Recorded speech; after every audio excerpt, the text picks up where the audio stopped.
Perhaps we need some outside universal threat to make us recognize this common bound. I occasionally think how quickly our differences worldwide would vanish if we were facing an alien threat from outside this world.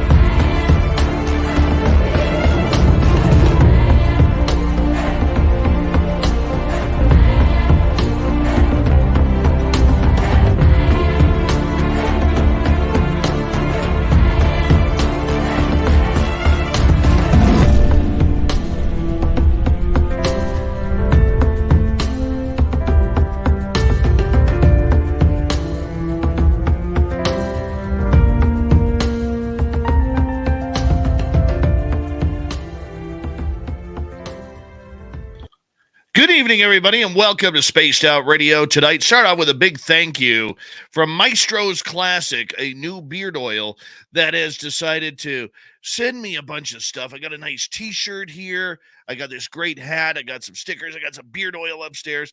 And thank you to one of our professional wrestling listeners, Crazy Hot Morgan, and for lining this up. I really do appreciate it. Thank you so much. And yeah, Maestro's looks good. It feels good too. I'm not going to lie. Feels good. It's soothing on the beard. We got a great show for you tonight. Grant Cameron is here. He's got a new book out.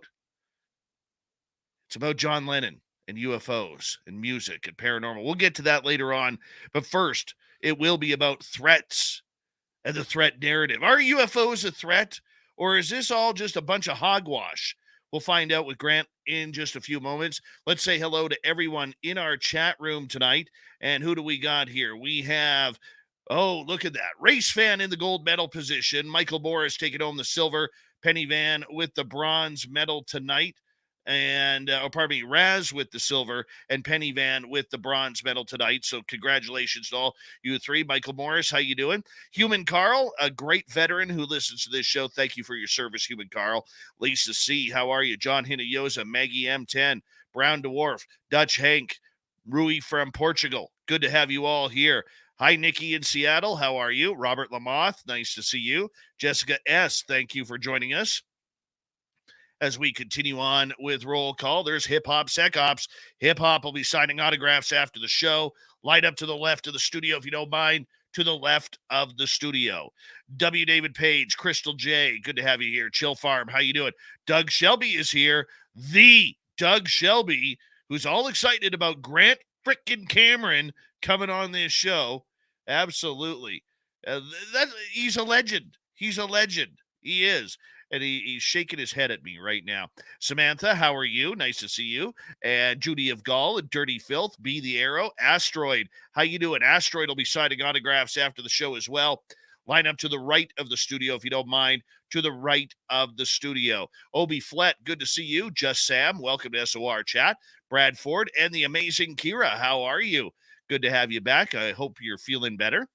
Shiro and Ozzy Sue, Von Patrick, good to see you all. Hi, Sensational Sherry and Sibylla Irwin, nice to have you both here. And who else do we have? Marty Burback and Derek Ning. How you guys doing? Thank you for coming on in. And where are we here? Let's go to JSCO. How are you? Hey, he's number 31 in your program, number 1 in your heart, starting in goal from Luleå, Sweden, Lars Jansson.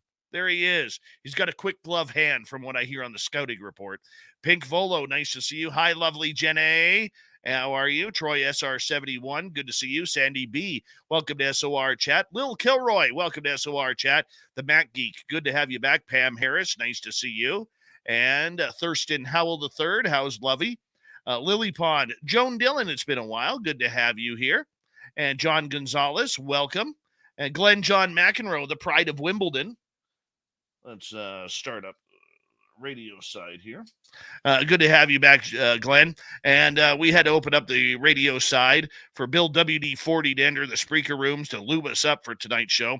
Bobby Farron, welcome to SOR Chat. Huckleberry Charles, good to see you. Margie O, United We Stand. Digger Dog, thank you for coming on in. Verpine, welcome back. Midwest Night Watchers, thank you for joining us. And where are we here? Doc from Wyoming, Wes H, Search and Destroy. Xanos, welcome to SOR Chat. Thank you for coming on in. We are caught up there. The super chat is open. It's a wonderful way to support what we do on this show on a nightly basis. And if you're new, hit subscribe. We are now on our way to 50,000 subscribers.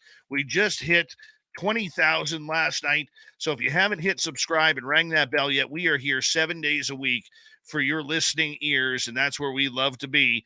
And Grant Cameron coming up right around the corner. Hi, Cliff Cy. How are you? And it's good to have you all here. We're going to have one hell of a show. Starts now. Horns up.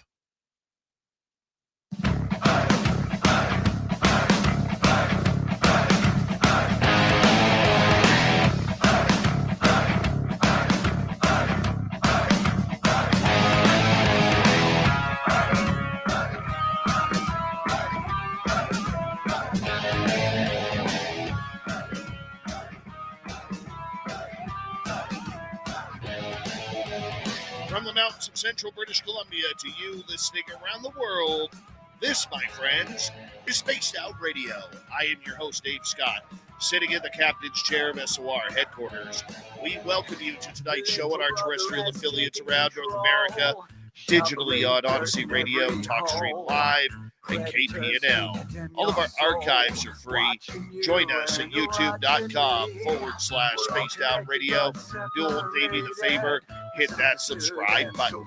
You can follow us on Twitter at Spaced Out Radio, Instagram at Spaced Out Radio Show, and on TikTok at Spaced Out Radio. Our website, spacedoutradio.com. We have a plethora of features for you. Rock out to Bumblefoot, read Shirky Poo's Newswire, check out our swag as well. Tonight's show is brought to you by Chive Charities. Help make the world 10% happier by visiting Chive Charities today. You can find them on our website. We have a power show for you tonight. Grant Cameron is in to talk about there is no threat narrative when it comes to UFOs. Then in hour 3, we'll kick off with the Swamp Dweller. Super Duke will be back with the Cryptid Report. I've got the Dave 101, and we got the news as well. All right, let's get right to it. One of our favorite guests on this show, and one of my heroes and mentors in this field, is legendary researcher Grant Cameron. He started studying ufology in 1975 after a personal sighting with Charlie Red Star in Carman, Manitoba, the home of the great goaltender, Eddie the Eagle. Yeah.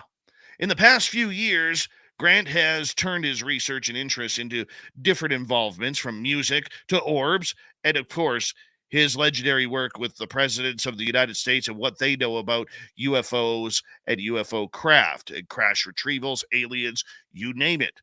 Grant's website is presidentialufos.com.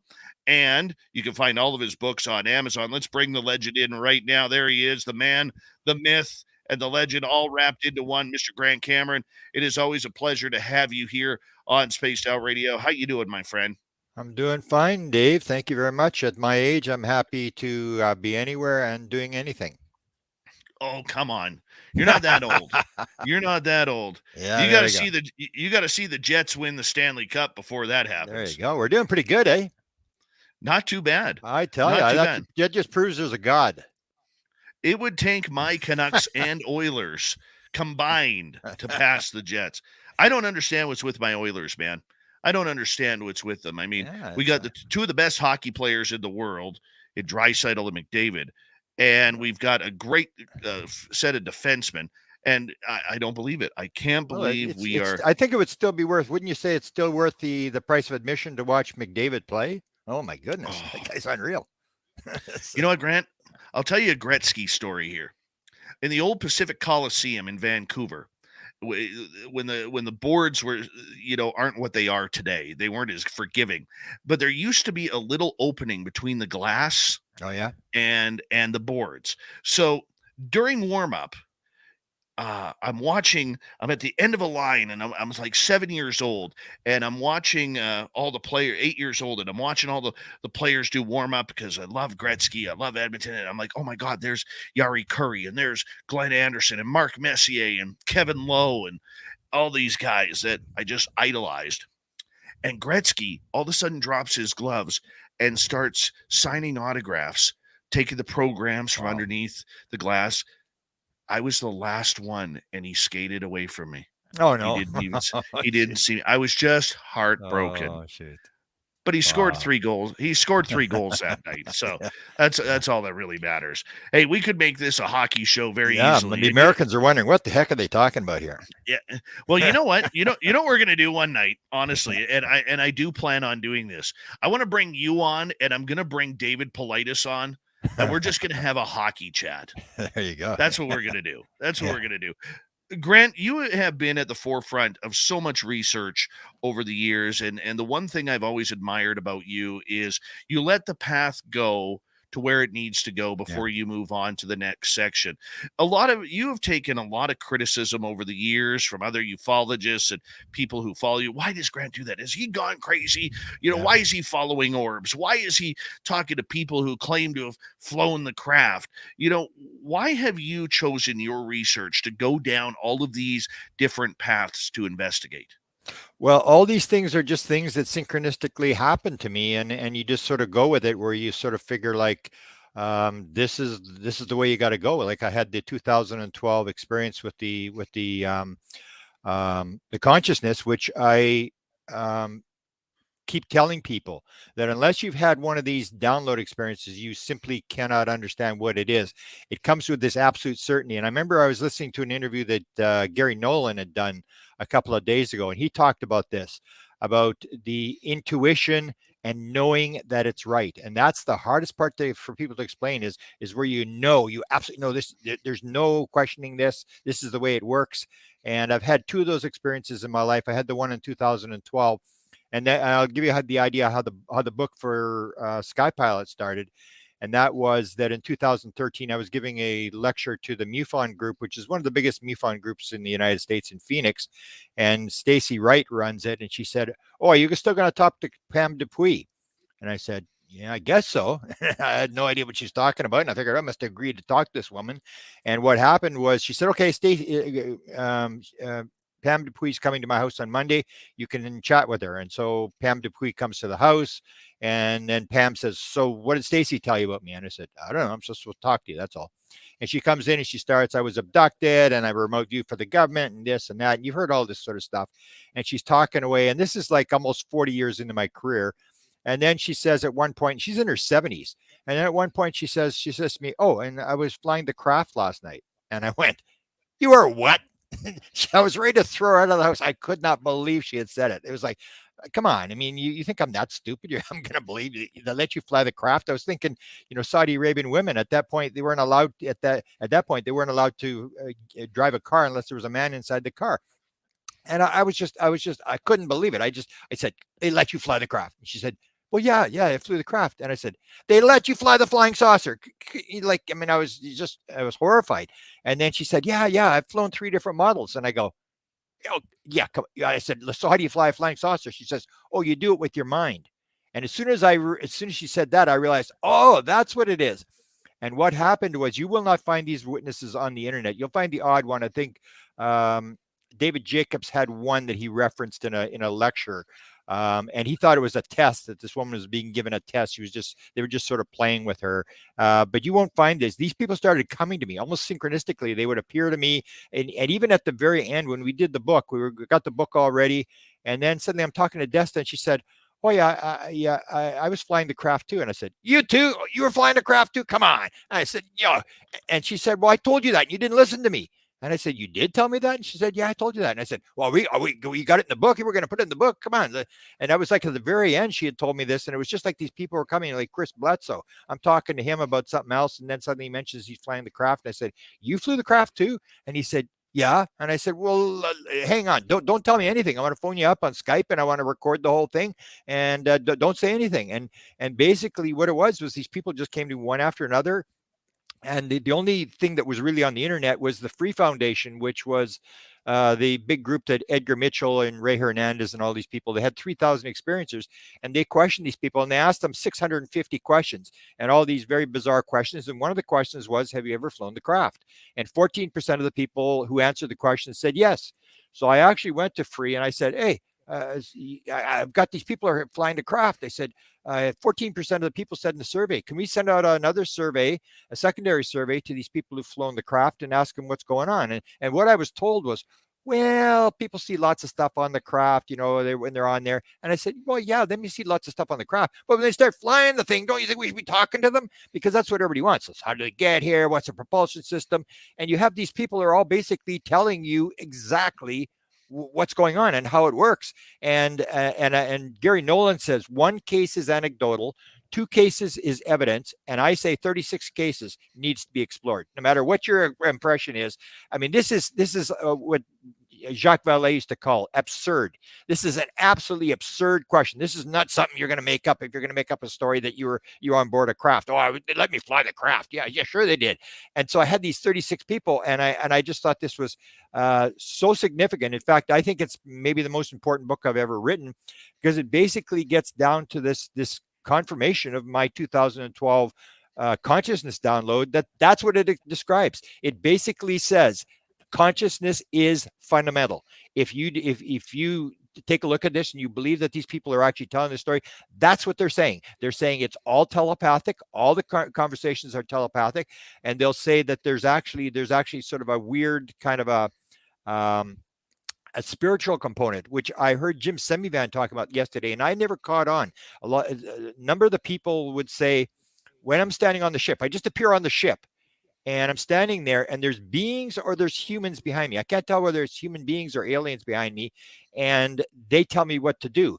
And last night, and then I'm listening to Jim Semivan a couple of days ago, and he said in his experience, he said, I remember standing there with my wife, and he said there was this guardian thing going on behind me. And I'm thinking, wow, that's the same thing. That's this whole idea that Michael Newton talked about. When you have the life review, you have your guardian angel, and it stands behind you and to the left. And so when I got that, then it made sense that these people didn't look around to see who was giving them the instructions. And basically what it was, and I had people, I had John Ramirez, who was the CIA guy, the top CIA guy. I had a guy who's a former 747 United Airlines pilot. I had Chris Blutz, who has a commercial pilot's license, and I had a guy out of LA, who's probably the most dramatic case. I was lecturing to the LA Orange County MUFON group, and I was talking about flying the craft, and this guy came after. He came to the restaurant after, and they said, David, oh, you should have been in Grant's lecture. He was talking about flying the craft. Tell him your story. And then David looks at me and he says, oh, I think it was a dream. I said, well, everybody thinks it's a dream. Most people think this is a dream. And I said, did you fly the craft? And he said, well, I think it was a dream. I said, well, anyways. Then they said, hey, David, tell them what you do. And I said, so what do you do? And he said, oh, I'm a pilot. And I said, oh, my son's a pilot. My father's a pilot. I said, what do you fly? And he starts rattling off this stuff. He's flying this and that. And then he says, F-16 jet fighters. And I go, you were flying F-16s? And he goes, yeah, I'm a retired U.S. Air Force colonel. I said, sit down and tell me your dream. And it's like they're reading off a cue card. Honest to God, it's like they're reading off a cue card. They're standing, they appear in the ship. They're standing in the ship. There's somebody behind them. They're telling them what to do. And he says, I'm standing there. And I hear this voice behind me, and it says, go ahead and do it. And he says, I don't know what to do. And then the voice says, you know what to do. Just do it. And he looks over, and there's this panel along the wall. So he goes and he puts his hands on this panel. And he says, suddenly he's flying the craft. And everybody says the same thing. You become one with the craft. The craft is alive, which is so important, because if the craft is alive, this is artificial intelligence. This is what it's going to look like 5,000 years from now or 1,000 years from now. Everybody always has this idea that consciousness, what we're going to do, we're going to get this big computer, and we're going to get consciousness, and we're going to grab it by the tail, and we're going to stick the consciousness into the computer, and then it's going to start to become conscious. And Max Planck, who invented quantum physics, said nothing gets behind consciousness. That is part of the download I got in 2017 that says Consciousness is primary. Consciousness first, matter second. You have the observer who breaks down the quantum wave potential, and that makes matter come into the world. And so the idea is that you're never going to have artificial intelligence until you have biological material. And one of the things I describe in the book is an experiment was done in 2004 at the University of Southern Florida that I'll guarantee you DARPA's working on. Because this is white world technology, and that's where they take the 20,000 neurons of a rat brain, and they take them out and they put them in this petri dish, a little tiny petri dish, and then they describe there's just these neurons floating around, and then after 3 days, the guy that's running it says, "Look at this," and it shows all these neurons are talking to each other. This little brain has started to form. Then they put wires on the bottom of this petri dish, and they learn to send signals in from a simulator for an F-22 Raptor fighter jet. And the thing is sending signals back, and they train this thing to fly an F-22 simulator. And I remember talking to Major, he's a major in the U.S. Air Force. His name is escaping me, on the East Coast. And I said, "Is it hard to fly an F-22 simulator?" And he said, "Absolutely." And so they teach it to fly. And then what they do is they take the weather and they make the worst weather and the wind and crosswinds and rain and all this kind of stuff. And this little 20,000 neurons continues to fly the F-22 simulator. And that's, if you remember back the story Firefox with Clint Eastwood. And that's the impression. That's where you get the idea. Oh, they knew already. They had this idea. That's how you fly it. You fly it with your mind. This whole idea that you're flying it with your mind. So people say you put your hand on a panel, you put your hand on this a ball, you put it on a wall, and you become one with the craft, and whatever you think is what the craft does. And then the people will actually say to you, they'll say, "Okay, where do you want to go?" And the person will say, like Ron Johnson, "I'd like to see the Milky Way from a distance." And they say, "Okay, it's within you. Imagine where you want to go. It's within you. It's like the remote viewing thing. It's the target's inside you. You go inside. You don't go anywhere." And he says it's within you. And then he said in 1 second, he said it was like they went through he thought it was like they're going through the dimensions. They're like pages of a book.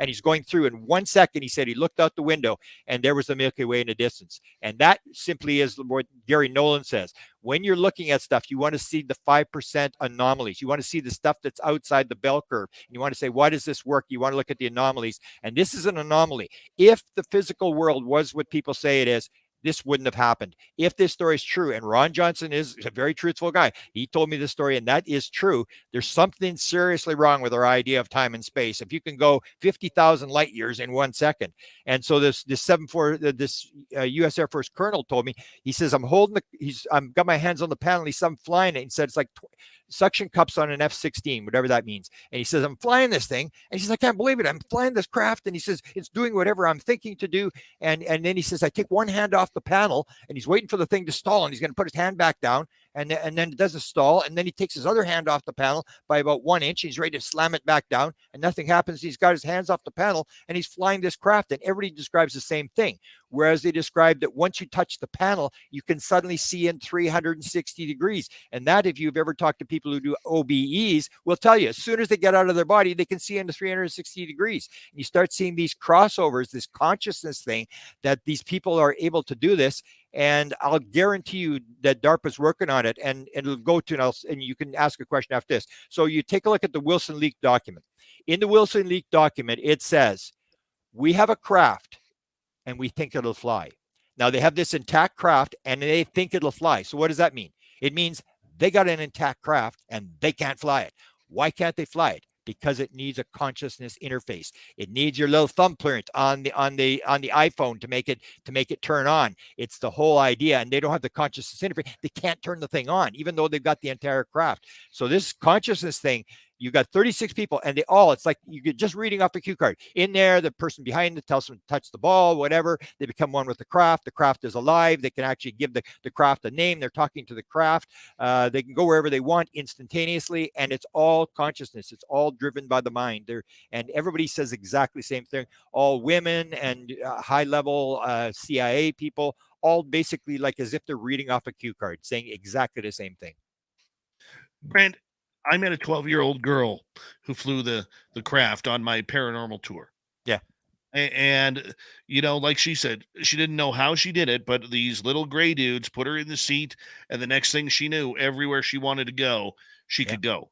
And, at 12 years old, that was quite a trip for her. I mean, how many children out there are experiencing this incredible technology of this AI or bio spacecraft, whatever you want to call it?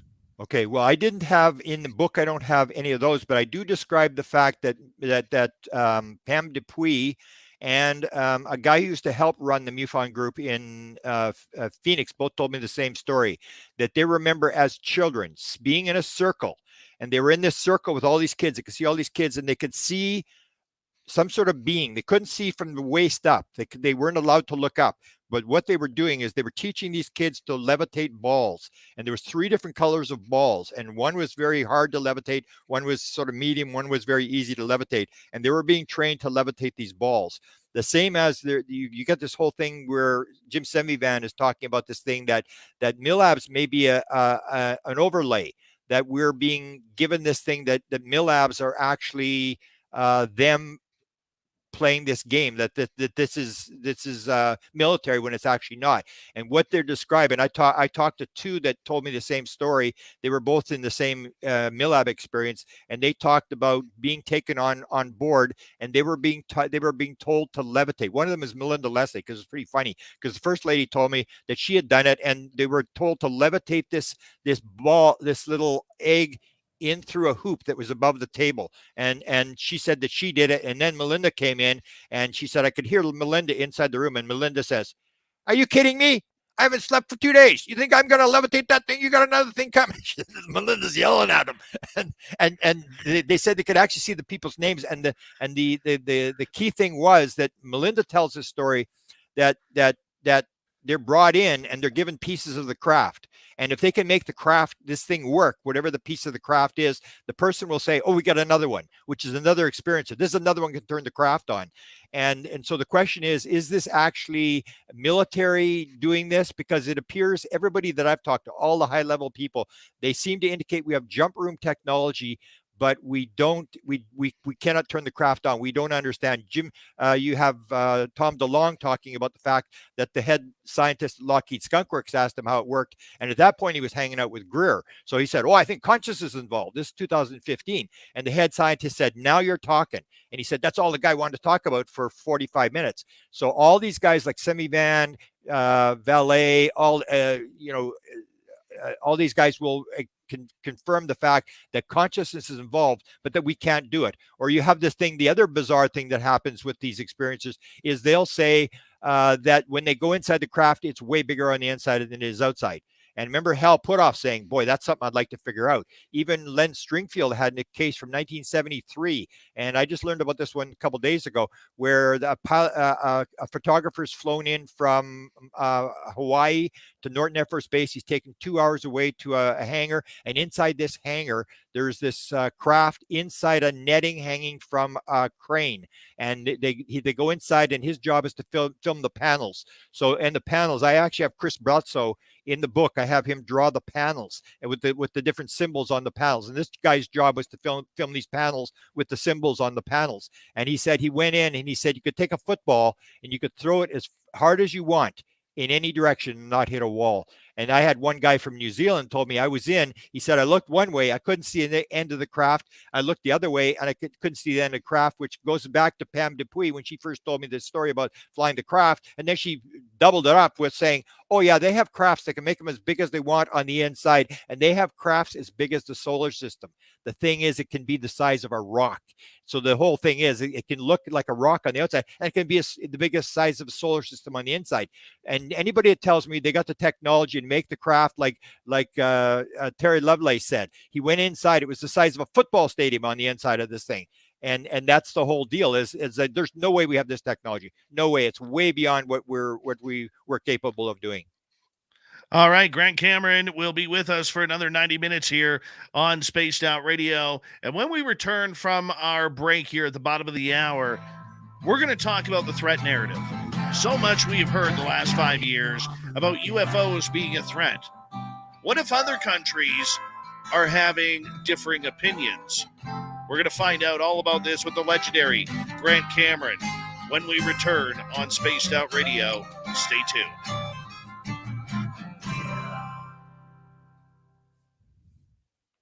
Beautiful. We got 5 minutes, boss. Okay. 5 minutes. Good. I'm going to go get a drink of water. You do that. This Winnipeg Jets hoodie there. Look at that. That thing hasn't even seen a speck of dirt. There is not a single mosquito kill on that hoodie. Not a single one.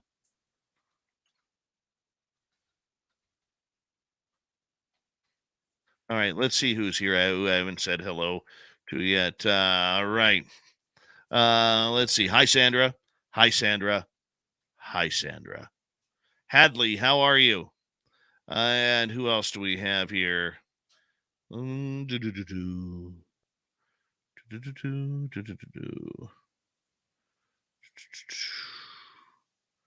Think I'm caught up. So we have 250 people watching right now.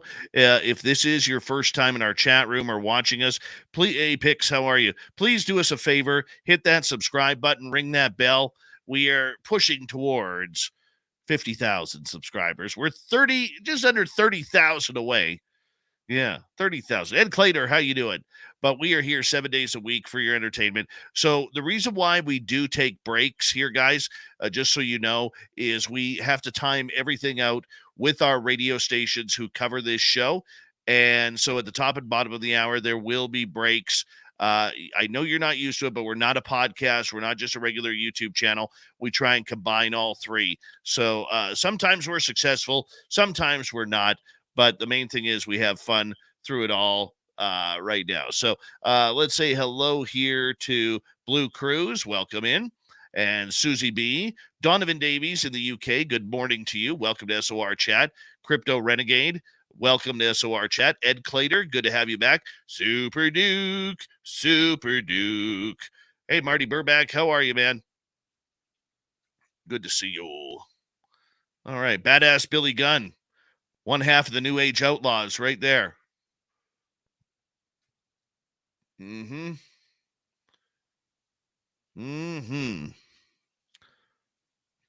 to say a big thank you to Maestro's Classic Beard Oil for sending me a gift pack. Really much appreciate that. Thank you, my wrestling phenomena, the Crazy Hot Morgan, for doing so. Yeah. I would never mess with Morgan and her husband. I'll tell you why. I went and messed with Morgan and her husband. They're into like these strong men and strong women competitions. I think her husband like bench presses like 700, 800 pounds, something like that. I'm not even exaggerating. Not even exaggerating. At least 700, 800 pounds. It's ridiculous watching them compete. It's, Navajo warrior. Yeah. Oh, it's ridiculous. Ridiculous seeing the size of this dude. He's like 300 pounds. 300 pounds. He lifts like 250, 300, one-armed right above his head. Horrible. How old? He's over 50. Oh, wow. Because usually my son was like that. My son was like Mr. Atlas. And then he stopped. He had both shoulders separated. So he eventually had to stop lifting. And now he's like Mr. Fat Man. Well, he can join my club then. Hi, Theologians of Orion. Project Blue Book, how you doing? Zenzabil, Kurt M., good to see you guys. Rose Brooks says Bill Hauser. Bill Hauser. Who else is here? Trace B, good to see you back. And let's see here. Pony Pong, welcome to SOR Chat. Do us a favor, too, if you don't mind. Give us a thumbs up, thumbs down, and after the show, leave something for the algorithms by leaving a comment after the show. We'd appreciate it. Aliens, UFOs, and spiritual space warfare. Welcome to SOR Chat again. That's a name. Video Game Zombie. I like that name. Thank you for joining us. And let's see. We know that we got a lot of cool people in here tonight. So thank you. We got about 45 seconds before we're going to go back here. And we'll get right into it. Mm-hmm. Yes. Has that hoodie ever seen outside, Grant? Be honest. Outside? Oh yeah. Yeah, that's way too nice. You know, that's just way too nice. All right. Let's see. Cryptid Huntress. Hello, Jessica Jones. Brad Lomas, pardon me. Welcome to SOR Chat. Thank you to Pam and Dry Toast for the super chats. The super chat is a wonderful way to support what we do on this show on a nightly basis. Hello, Constable D. Cohen. How are you? Welcome back again, my friend.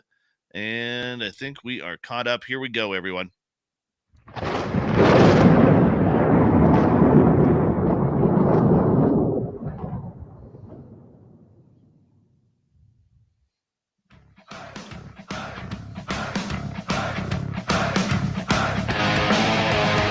Second half hour of Spaced Out Radio is now underway. Good to have you with us.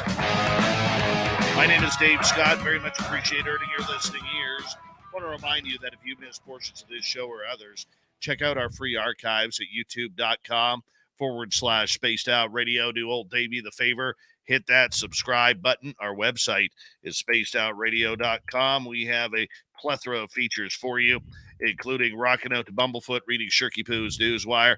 Check out our swag as well. Follow us on Twitter at Spaced Out Radio, Instagram at Spaced Out Radio Show, and on TikTok at Spaced Out Radio.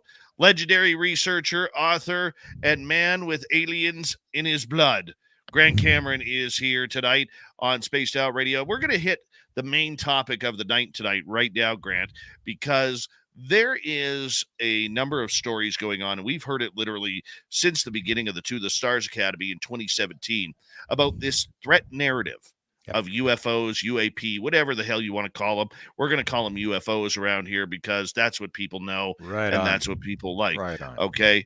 So the point that I'm getting at here, Grant, is this. You know, I can understand the idea of a threat narrative that if something that shouldn't be in the sky is in some sort of U.S. military training ground, whether it's near Catalina Island in the Pacific Ocean or whether it's on land at Area 51 or some other army or military base. But we haven't seen anything dangerous yet, as far as we know. We've been told different stories that we should fear these things, that there is an alien threat, much like President Ronald Reagan says right off the top of this show. What is your opinion on this threat narrative? First, we have to tell people not to get upset, because people really get really upset when we start talking about this kind of stuff. And so I would say garbage. The universe is neutral. There is no good or bad people. It's I used to have this discussion with, I mean, there's so many things. I was going to write a book last year called The Evil Alien. I'm going to go through this whole thing. And then I usually don't travel to the States because of the Homeland Security situation. But then MUFON said, oh, can you lecture at their big event in Cincinnati? And I said, well, I don't really lecture in the States anymore. And then I said, oh, by the way, what's the topic? And she said, the good or evil. Are they good or evil? And I went, put me down. I said, I've been thinking about this my whole life. I'm ready to go. And so I would say the universe is neutral. We're the ones that give it meaning. And so now Jim Semivan is actually saying, oh no, we never said it to the stars that it was a threat. Well, I can actually quote, and I was thinking the other day, I'd actually pull it from the interview. I think it was with George Knapp, where Tom DeLonge says, oh, this is a hive mentality. We have to kill them, or something to this effect.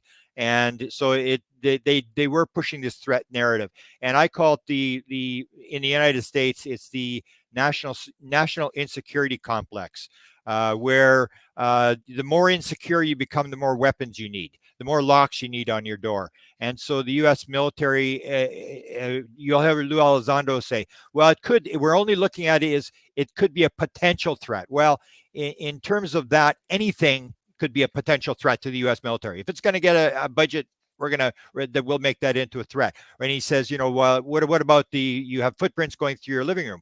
Well, if you talk to Melinda Leslie, maybe that's Lou Elizondo's footprints going through the living room. Maybe it's Millabs that are in your room and not aliens. And so this is what it is. It's basically the threat narrative is coming from the military industrial complex.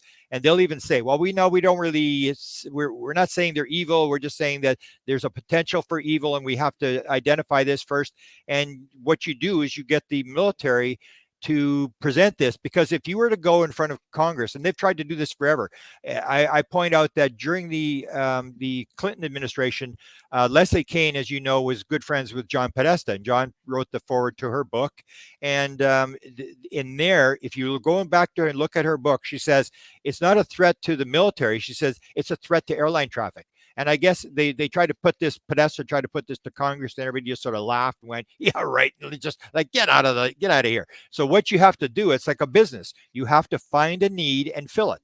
So what you do is you go in front of, as I said, you go in front of the Armed Services Committee and you go in front of the Intelligence Committee. You don't go in front of the Science and Technology Committee. You go in front of the Armed Services and the Intelligence Committee, because that's in terms of national security. And what you do is you say, oh, we could get eaten here. This could be really bad. And you scare the living daylights out of these poor senators and congressmen who don't know have no clue what's going on.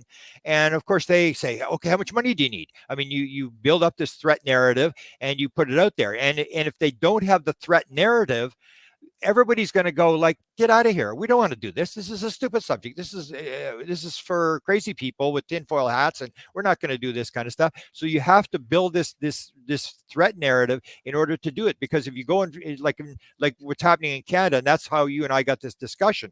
When I was in the negotiations, and Nicole Sackage was with me, and what we had done is you had started this ball rolling in Canada, and you had got Larry Maguire interested, and Larry Maguire came to me, and his assistant came to me, and they wanted files from the early Canadian stuff, and they started asking questions, and they were dealing with you, and you were bringing them up to speed. And behind the scenes, I didn't realize that Larry Maguire was also bringing like 10 MPs up to speed. He was briefing these MPs behind the scenes, people that didn't want to come forward right now, but they wanted to know what's going on, and he was giving them information from all three parties. So it wasn't just one party. And so what happened was, I know through you and through Larry that Lou Elizondo had actually talked to Larry Maguire on the phone, and I think there was Larry and one other person. Am I right? There was two MPs that were talking to Elizondo, right? Yeah, there was one more who was the one of the critics of defense. Okay, so they were talking to and Lou Elizondo was answering questions on the phone. So I got the idea. I said, hey, well, we can do this. I said, what we should do is I should get Larry Maguire, and let's do this publicly. Because Larry, I had said Larry should go in front of the House of Commons and just ask a question in the floor of the House of Commons. That's how you do it. Confront Trudeau and say, what are you doing about UFOs? And he didn't do that. So I put together this panel. I said, first of all, I went to Drew, who was Maguire's assistant, and I said, if I put together a panel, would you be able to bring Larry and whoever else who's interested, and they can ask questions of these top experts? I can get these top experts from the United States. And he said, oh, that's actually what we were kind of thinking of doing. So I said, oh, great. So then I phoned up Lou Elizondo. I contacted Lou Elizondo, and I said, you gave this talk to these guys. You answered questions for them. Can you do it again, except this time do it publicly? And Larry's going to bring some other people in, other MPs and stuff like that, and we'll put other people on. So what we had as a panel, we had Lou Elizondo, Chris Mellon, Gary Nolan, and Avi Loeb. We're going to be on this panel. And these MPs, and that's when I discovered there's possibly going to be 10 MPs, and that Maguire is going to invite these people, and we were going to have this panel, and these guys were going to answer questions. And Lou Elizondo was all excited about it, and he said, yeah, this is what we want to do. And what we're going to do is we're going to let you live broadcast it. We're going to live broadcast it. We're going to try to get as many stations as possible to live broadcast this thing and make a big, huge deal. And everybody in Canada go, oh my God, I didn't know my MP was interested in UFOs. And it would be all over the newspapers, and all these MPs would be able to come forward. And the idea that McGuire's assistant had given to me was the reason they wanted to do it this way was that it would provide cover for the science advisor to the prime minister who wanted to write a report. But she couldn't just write the report. So if this thing came out and made this all public, then she would have the cover to write a report and say to the prime minister, we need to investigate UFOs. So they wanted to do a scientific investigation with that was going to be requested. And so when you had the conversation, the first one, and then we had the moderator, they didn't agree with the moderator. So we didn't replace the moderator. We had a second meeting and they came on there, and it was Cahill who was, I think, really sort of stirring it up. And he was on this deal like, you have to do it like we the Logan Act says that we can't tell you Canadians what to do. But this is how we did it. And they gave us this PowerPoint presentation thing, flowchart thing about how they had done it. And I was trying to get across to them that's not how the Canadian parliamentary system works. Our committees in the House of Commons can't spend money. They have no power whatsoever. The prime minister runs the whole show, and from there on down, and they don't have the power to spend and to order investigations and hearings like they have in the United States. And I said, that's not how it works. And they said, get some military witnesses and get them to identify, and then it's inside the Canadian airspace and it's interfering with the Canadian military. And I said, well, we don't have any of these cases. We don't have any military people. And if we had military people, then I've got to try to get these people to come forward. That could take forever. And they just kept insisting, well, no, the Logan Act says we can't tell you what to do. And basically what it came down to is they weren't going to tell us what to do, but until we did what we were told, they weren't going to help us. And then what happened in the second meeting was this whole thing about the scientific investigation. So in the United States, the way it's working is it goes in front of the Armed Services and the Intelligence Committee, which means it's all about weapons. It's about national defense. And Semivan has actually admitted that. He said, if you're sitting there and waiting for this panel in Washington to have a philosophical discussion about UFOs and where they're from and what's going on, it's not going to happen. The only thing they're going to look at is national security, about, is this a threat? That's all they're going to do. They're not going to do anything else. And so that's where they're at. And the Canadians just wanted to do this thing through the scientific investigation. And we kept saying, the Canadians want to do it through a scientific investigation. We don't have any military witnesses. We don't have any threat scenario where we can say they're interfering with our airspace and this sort of thing.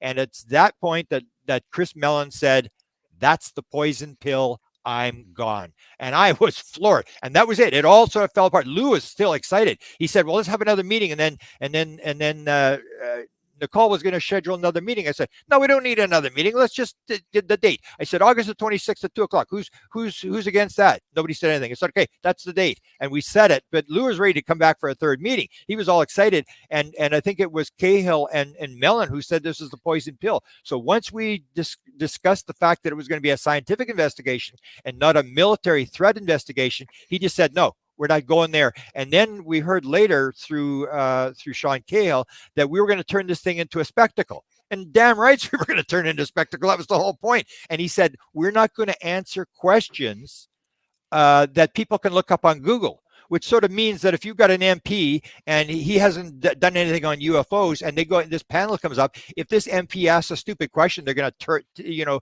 embarrass the guy and tell him he's stupid, and we're not going to answer your question because it's a stupid question. People who don't know anything about UFOs, they're going to ask stupid questions, and that's the whole point of bringing the experts in, is to answer the question. And these 10 MPs would have come forward. They would have outed themselves and said, yeah, we were into this thing, but it all fell apart because they wouldn't run the panel. And I think you tried to run a panel after that, and you can go from there. I don't know what happened when you tried to set it up again and do the same sort of thing that we tried the first time. I just followed on your words, and knowing Lou, and I know Jimmy Church did as well. And both Jimmy and I had contacted Lou Elizondo at the same time, pretty much within hours of each other, and said, is this going on? And, Lou is somebody you just can't schedule at the last minute. You have to plan. Yeah. So that's what I did, was I sent Lou a text message saying, hey, I know this is going on, and we're planning on doing a panel that night on Spaced Out Radio. I would love for you to be able to attend. Please let me know if this is something that would interest you. I could show you the text message. It was nice and simple like that. And that's when all hell broke loose. Yeah, I think there's a difference between the Canadians and the Americans, where the Canadians just salute and do whatever we're told to do. So if we're told to buy F-35 strike fighters, and why we need a strike fighter, I don't know, but we just do what we're told, and they're sort of running the show in the United States. So I would imagine that the military is being, advised on the Five Eye thing, that they're getting some sort of information, but the people aren't getting anything. The same as the United States. I mean, this stuff is, you see what's happened with the committee, is that, like, I've told people to warn them about what's happening, and that is that everybody's cheering this thing on. And so what happens? The first report comes back and it says, "Oh, we've got 144 cases, and one of them has been identified." And then someone says, "Oh, so what's the shape?" "Oh, we can't tell you. It's classified." "Oh, where's the report?" "Oh, can't tell you. It's classified." So the blue book, which everybody slammed back in the 1960s, said this was a total PR put on.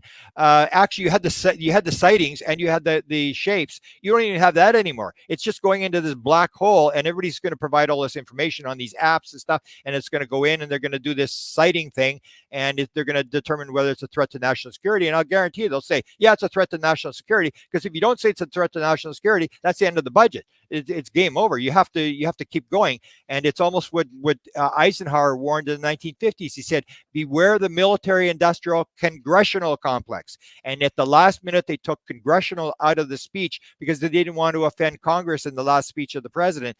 But it basically meant that once you get Congress involved, like the F-35 jet fighter, which is made in 46 different states, once every senator and congressman has got his hand in the pot and is getting money for his district, nobody's going to vote if there's suddenly a 100% overrun in the cost of whatever you're building. And that's the way the thing works. It's just, first we got a $750 million defense insecurity defense budget, and then it's 825, and that's not enough, and we need $1 billion, and it just keeps going. And that's what Eisenhower warned, is this thing is just spiraling out of control, is we have these, whatever the threat is, whether it's Russians, the Chinese, and now we're turning it into aliens. And I basically say that, people, I warn people, I say what Walker used to say to us back in the 1990s. He said, "Let me ask you a question." He said, "Why do you want to know? Admit it. You're just curious. Admit it. You're just curious. Why should we change the rules to satisfy your curiosity?" And it was the old deal, is we're using this for national security. We are going to get this thing. We're not giving it to the Russians. We're not giving it to the Chinese. We're not giving it to our other 645 enemies. And we're going to work on this thing. And we're not going to give it to you because if we say this is true, then you're just going to ask the next question. Then we're going to answer that question. You're going to ask another question. And it's just going to go downhill. And the Russians are just going to be sitting there and taking down notes. So they say we're not going to do that. And that's what Walker said to us at the end. He said, "So when you figure this thing out, what are you going to do with it?" And that's a big question that the UFO community's got to ask. Because I say, do you seriously think that the United States of America is going to allow grays, reptilians, and mantids to walk the streets of America and to develop factories with free energy and free labor that they have, and they're going to compete against American business? That ain't happening. So why are we doing this? And it comes down to curiosity. Grant, I see a lot of comments in our chat room. How can you say there's not 100%? Nothing's 100%. We don't know if the aliens or whatever these are a threat or not. So to say that they're not, is not quite correct. However, we have some news out of Canada that we have briefly mentioned on this show previous, but the Department of National Defense has informed in Canada many members of parliament regarding this subject that there is zero threat to Canadian airspace. Zero threat. We know, thank you to Daniel Otis, that CF-18s have been scrambled to try and intercept unidentified flying objects. We know that pilots of all nationalities have experienced unidentified flying objects flying across Canada, whether going to Europe or Asia or into the United States or South America. We know this is happening. I mean, how on one side of the border are we seeing a complete threat narrative, yet on the Canadian side of the border and many other countries' side of borders, we're hearing that there is zero threat? Yeah. Well, the phenomena, if you listen to Jim Semivan and others, I mean, this thing has been around for 2,000 years. And if it wanted to take us, why is it waiting until we get all sorts of advanced weapons before it takes over? Could have done this like 1,000 years ago and taken over. And so that's the thing. I say the universe is neutral. I'm not a Greer person. I'm not saying that there's a threat. I'm not saying there's not a threat. I'm saying the universe is neutral, that everything is an experience that happens to us. For example, someone just say, I used to have this argument with Linda Howe all the time. We'd go for dinner, and she'd always start on the aliens are having battles with each other in outer space, the good aliens and the bad aliens. And I said, Linda, how does this work? I mean, aliens are telepathic, aren't they? Yeah. Well, how do you sneak up on the guy? I mean, if you're going to fight a war in outer space, I mean, how do you sneak up on the other guy to win the war? And if you're precognitive, which aliens are, they know what's going to happen in the future, and they'll say there's no time space. Everything they can see in the future, they know who's going to win the war. So if you know you're going to lose the war, why would you start a war? And that goes to when she's always had this thing. She's been a main proponent of this thing, the good guys and the bad guys. And she went to Bashar, and I always quote this thing where she went to Bashar and she said, these alien evil, and Bashar said, no. And she goes, and she says, well, then who should we be afraid of? And then Bashar said, you. And that's true. I mean, I would say, if you say this is a threat, number one, if you say the Greys are the threat. So if reincarnation is a fact, which there's as much evidence for reincarnation as there is for UFOs, if the Greys are the threat, if you die and you are born tomorrow as a Grey, are you now evil? And it gets to this race thing, that there's this race versus good and this race that's bad. And you can blow up a school bus full of gray alien children because they won't grow up to be evil like their parents and stuff. The universe is neutral, and we set it up where we establish us versus, like in hockey. You know how it works in hockey. It's like your team is the bad team and my team's a good team, and this little 10-year-old guy who's refereeing the little 6-year-old kids is a demon that's working for your side, and we play this us versus them. And it comes to this thing about we're so trained in religion for good and bad. There's good and there's bad people, and we're the good people, so those people have to be the bad, and it goes into this separation. And what I say when it comes to evil, I say the only thing that is evil in the modern world is one thing and one thing only: the mistaken belief in separation. If you suddenly realize that you are part of this whole thing, that it is all divine, it is all of God, and there's even this expression, what do you think you can say, I'm divine, but that person's not. That is just the darkness pretending to be the light. It is all divine, it is all made of God, and we have this, we it's how we deal with things. So you can have, like in a near-death experience, or the one story that they told was, the guy said he's coming down from heaven and he's talking to his buddies, and then the guy says, what are you going to do? He says, well, last time I worked on forgiveness, and it was at level 3 of forgiveness. So this time when I go onto Earth, I want to have a level 10 forgiveness. I want to get right to the top, and what I'm going to do is I'm going to have my wife and my kids, and we're going to have a car accident, and they're all going to get killed, and I'm going to be paralyzed for life, and I'm going to forgive the person who did it to me. And they said, oh, that's so good of you. And he said, but before I get onto Earth, he said, I need one of you to volunteer to be the drunken driver. And they all go, no, not me. And this is the whole idea, is that everything is an experience. So we say, this is good, this is bad. And of course we do this division thing where we it's your team versus my team, and we play it like a football game where it's the ends justifies the means. And I basically say that every experience is going to be a teaching experience in the reincarnation thing. When you move into reincarnation, it's all experience. There's not like good experiences and bad experiences. It's all the same thing. That everything is we plan. For example, we plan to come into the world and to die. Well, did we plan that? Yeah, we probably planned that. Or you say that we're the only ones that believe in good and evil. If you take a look at spiders, they spend their whole day killing things in their spider web, and we say, well, that's just nature. That's okay. Or we say, people will say, oh, there's these things they could actually. What's the worst thing they could do to us, David? They could kill us. So you say, okay, they could kill us. So what are we worried about? So in your human body, you have 300 billion cells die every day. So if we do a compassion meditation, is there anybody this morning on this broadcast that actually had a compassion meditation and said thank you to the cells? And I feel very sorry for you that you gave your life for me today. No, we the only time we worry about it is when it becomes the ego cell. It becomes the ego. Oh, the ego is going to die. Now we gotta save ourselves. We don't really care anybody else that's dying, anybody else that's suffering. We just worry about the ego, and the ego is the separation. It's me versus you, my ego.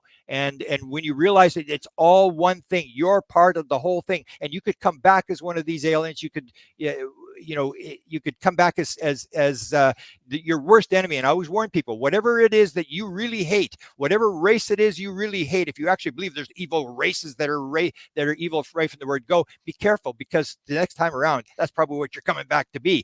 And we have situations. I think you want to go to a break, but yes. go. Grant, I'm going to cut you off right there. When we come back, more on the threat narrative. Is it out there? Does it really exist?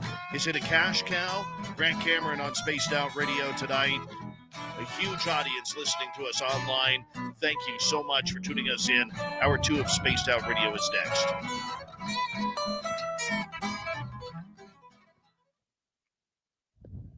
All right, Grant, we got 6 minutes. Okay. I just want to say we got a rather large audience. There's 312 watching on YouTube right now. I just want to say a big thank you and for staying awake with us. And if this is your first time here, we are a live radio show as well, along with YouTube and podcast. So we have to time everything out for our radio audiences, and that way that they get the show at the same time as we do, and they get to hear everything that we do. But we do take breaks. We do talk. Grant, I'm going to step out here for a quick second, and I'll take you out, put you in the green room. We're going to be right back, everyone. You're going to stare at, well, I'll just leave my chair up here. You can stare at my chair and the El Ovni Volador t-shirt. He's a jerk, by the way, but I will be right back. So stay tuned.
All right. Thank you, everyone, for tuning us on in. We're going to get going here with hour number 2 here momentarily.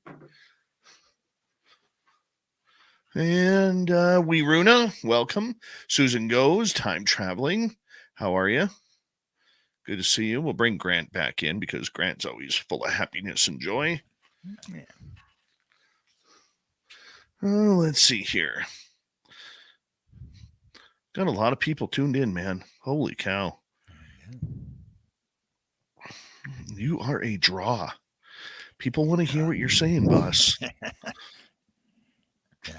As long as they don't get upset by this, because that's what I said. A lot of people get upset by this whole debate thing. Hi, SJ. How you doing, buddy? Oh, yeah. But it's a debate that needs to be had. Yeah. You know, that's the big thing. It's a debate that needs to be had. You know, I mean, look, I'm not saying that every alien's a good alien. Not every human's a good human. But, you know, at some point, we do have to draw the line of what's about money and what's not, you know?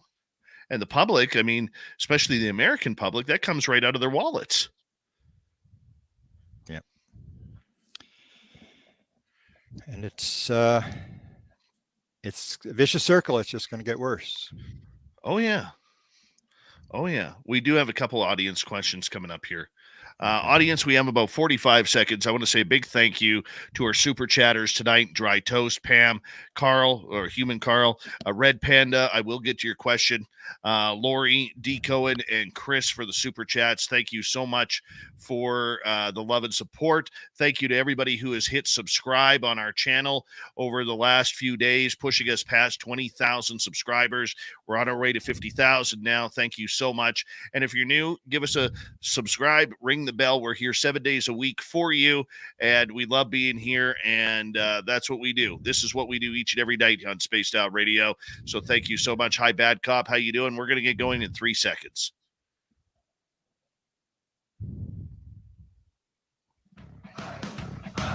You're listening to Spaced Out Radio with Dave Scott. Follow Dave on Twitter at Spaced Out Radio and on Facebook, Spaced Out Radio Show. Hour number 2 of Spaced Out Radio is now underway. Good to have you with us.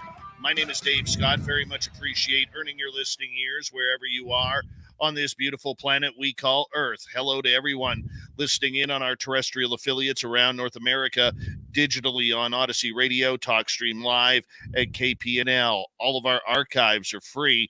Join us at youtube.com/Spaced Out Radio. Do old Davey the favor, hit that subscribe button. The Desert Clam has set the password for tonight in the SOR Space Travelers Club.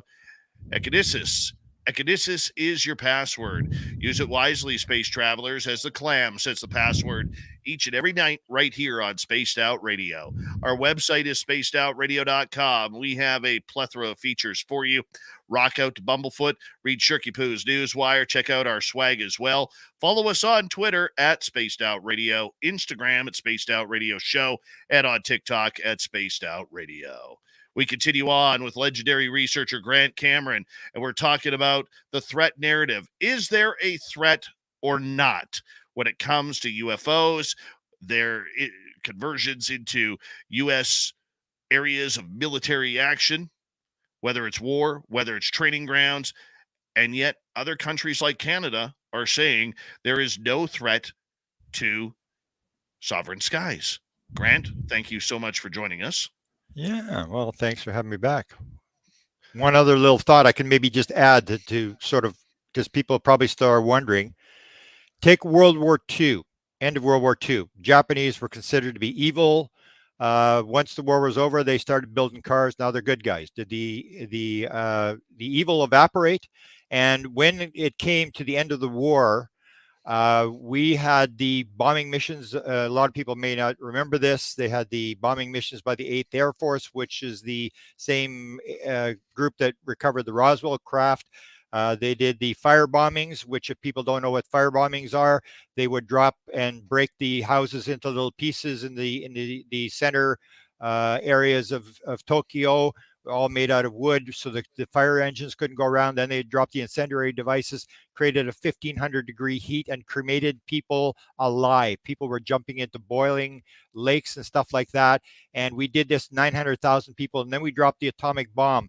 And so we could say to the Japanese, was the Americans, the 8th Air Force, evil? Absolutely. And so but yet when it came to the pilots of the Enola Gay, when they land in the Philippines, they were given awards for saving the world. They were heroes. So it just depends on which side of the coin you're on, whether you're on the sending or the receiving side, that it can be, a very thin line that people will describe. And that's what I always say. So if whatever alien you think is really, really bad, I say when they drop the first atomic bomb, then I will look at the evil alien petition and I will sign it. Until then, we have met the enemy and he is us.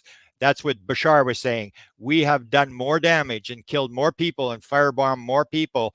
And we can say, oh, the aliens, they scared people, because that's what Ray Hernandez did when they did the survey, and only 9% of people that they surveyed of the 3,000 experiences believed that the aliens represented something evil. And he went and he interviewed a lot of these people, and they had encounters with reptilians. And he said, why do you call them evil? Because they scared the living daylights out of him. He said, that's it. He said, that's it. Most of the people, that's what it was.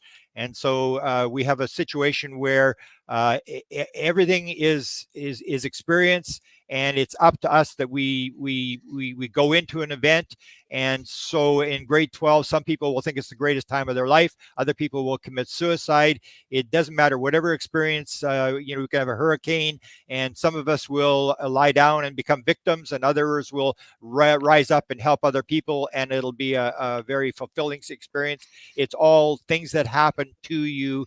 And the idea that there is some sort of evil race, you may be somebody who makes a mistake or whatever. And the last thing I'll say is that the idea that I had in the UFO sky pilots was everybody identifies the fact that everything was one. They were connected to everything everything was one thing. Everything was alive, connected, and so what you get is a situation where you have the ship, and the way it gets here is to understand the question that Ben Rich was asked when Jan Hartson asked him, how did they get here, Ben? And he said, what do you know about ESP? And Jan Hartson said, means everything in time and space is connected. And Ben Rich said, that's how it works. They understand the oneness principle. They understand it's all one thing. There is no time. There is no space. There's no future. There's no past. It's all one thing. And that's the only way you get here, is to understand the oneness principle. And the oneness principle comes with the fact that we're all God's children, as Ronald Reagan described. We're all parts of the divine, and we are all come in, and we're creating the universe ourselves. So if you encounter a negative force, you're encountering somebody who believes in separation.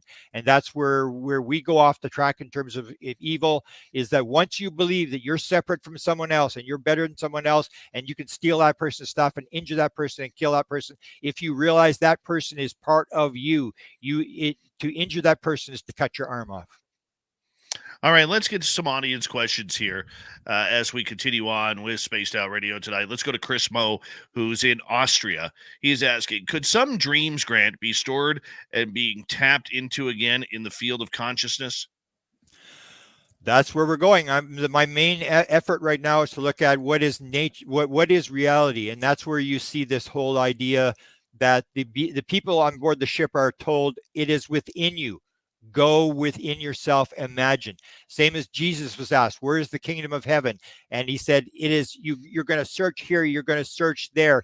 The kingdom of God is within you. This is this idea of remote viewing, that when a remote viewer goes for the target, he doesn't say, hang on, I'm flying to the target, I'll be there in 30 seconds. He's like, I'm on the target instantaneously. This is this idea that dreams, even Copernicus the guy who came up with the scientific method had said it's indistinguishable to tell between what is dream and what is real. And this is what you come down to in psychedelic experiences or lucid dreams, where people say it's more real than the real world. And that's when you start to realize, is this just a dream? Or I say, when you die, you'll suddenly discover that your life was just a dream. And when you go into your next life, this life will become a forgotten dream. And it's the whole idea that we think this is real, and we don't realize that it's all consciousness. It's all made out of conscious material. We are the ones creating the heavens and the earth. God did not create the heavens and the earth, as far as I'm concerned. He created the sparks of the divine, and we are creating the universe with consciousness. So we build it. And dreams, people will describe dreams that it was as real as more real than the real world. Their UFO experience was more real than the real world. Their out-of-body experience was more real. And you start to wonder, what is actual reality? It may be that actual reality is just consciousness at various levels, and that all you're doing is changing vibrations and moving into a different level. Or when I did the contact modality book, that everything is in the field, all the answers, everything is in the field, and all you're doing is changing your vibration to get in the field through a dream or through whatever it is, and that anybody can do it. So dreams are, we say, well, that's just a dream. Well, what the heck does that mean? That's just the name. You're just changing the name, and you're not explaining it. You're using one unexplained to explain another unexplained. In the end, it's all consciousness. It's all made out of conscious material, whether it's dream, lucid dream, the physical world. We just think the physical world is physical, and we don't realize it's a dream as well. That the material is just a lower form of vibration of conscious material. All right, let's move on to another question here from our audience. Let's go to Nikki in Seattle. Grant, have you ever discussed this with Susie Hansen from New Zealand, who claims to have flown craft since childhood? Yeah, she's in the book. In terms of flying the craft, yeah, she describes that, and she was given the option. There was a joystick in her case, and she was also shown how to do it by her mind. And she said it was much easier to do it with her mind.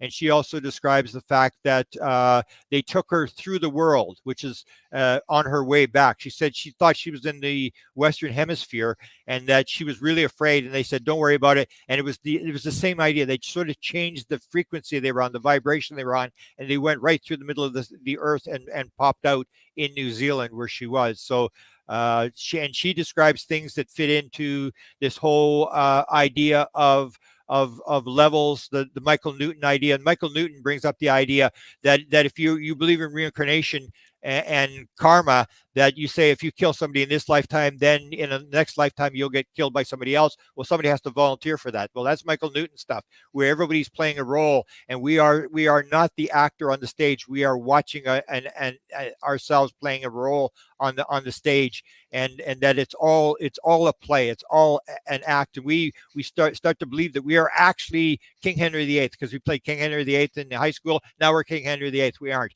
We are watching. We are watching the person on the stage. We are not the actor on the stage. All right, let's continue on. Let's go to Red Panda Koala, who has one heck of a YouTube channel about these subjects. And he says, "Cheers, everyone. Grant, what do you think of the Colares Brazil flap? Those UFOs did harm people. To me, it seems some harm, some don't. A lot of variance." I write that up. It's escaping my mind. There's as Jacques Vallée said, you have to understand the mindset of the people.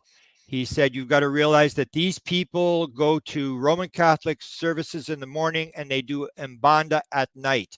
So when you get into witchcraft and Umbanda and all these kind of ceremonies, you got to realize you're manifesting what's happening around you. And the Colares Brazil thing, there is this idea that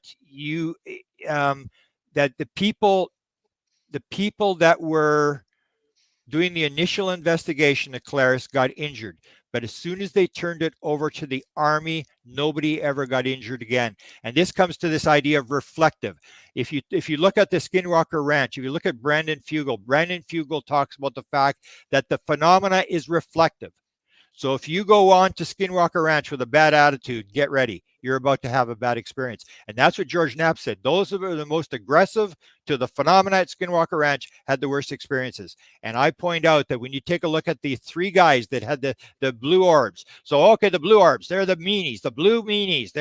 And the Skinwalker, and they play this whole thing up. They follow these guys home. And of course, my first question was, well, these three guys, I said, hey, were these guys armed? They had this encounter. And with the story I heard, that they heard the voice in their head, all three at the same time, and it said, leave. You are not welcome. And they hit this force field, and they all became petrified that they wouldn't go back. And of course, later on, I found out, yeah, they were special forces guys, and they were armed. So they were playing, let's hunt the skinwalker, and they were armed. And the skinwalker says, oh, want to play hunt the skinwalker? We can play that game. Oh yeah, no problem. And that's what Brandon Fugel says, is that you got to realize that it's reflective, that what the attitude. So when Brandon Fugel goes on to the site, he basically does he prays. So what you had is, we had Bob Bigelow, who said nobody was injured when he had Skinwalker Ranch. Nobody was seriously injured when he had Skinwalker Ranch. Brandon Fugel says nobody's been injured except for that one guy who was sort of challenging the thing, and he had this brain thing where he was challenging, didn't believe it, and all this sort of stuff, and he was mouthing off, and then he got zapped. The only ones that were injured were the people with the arm guys.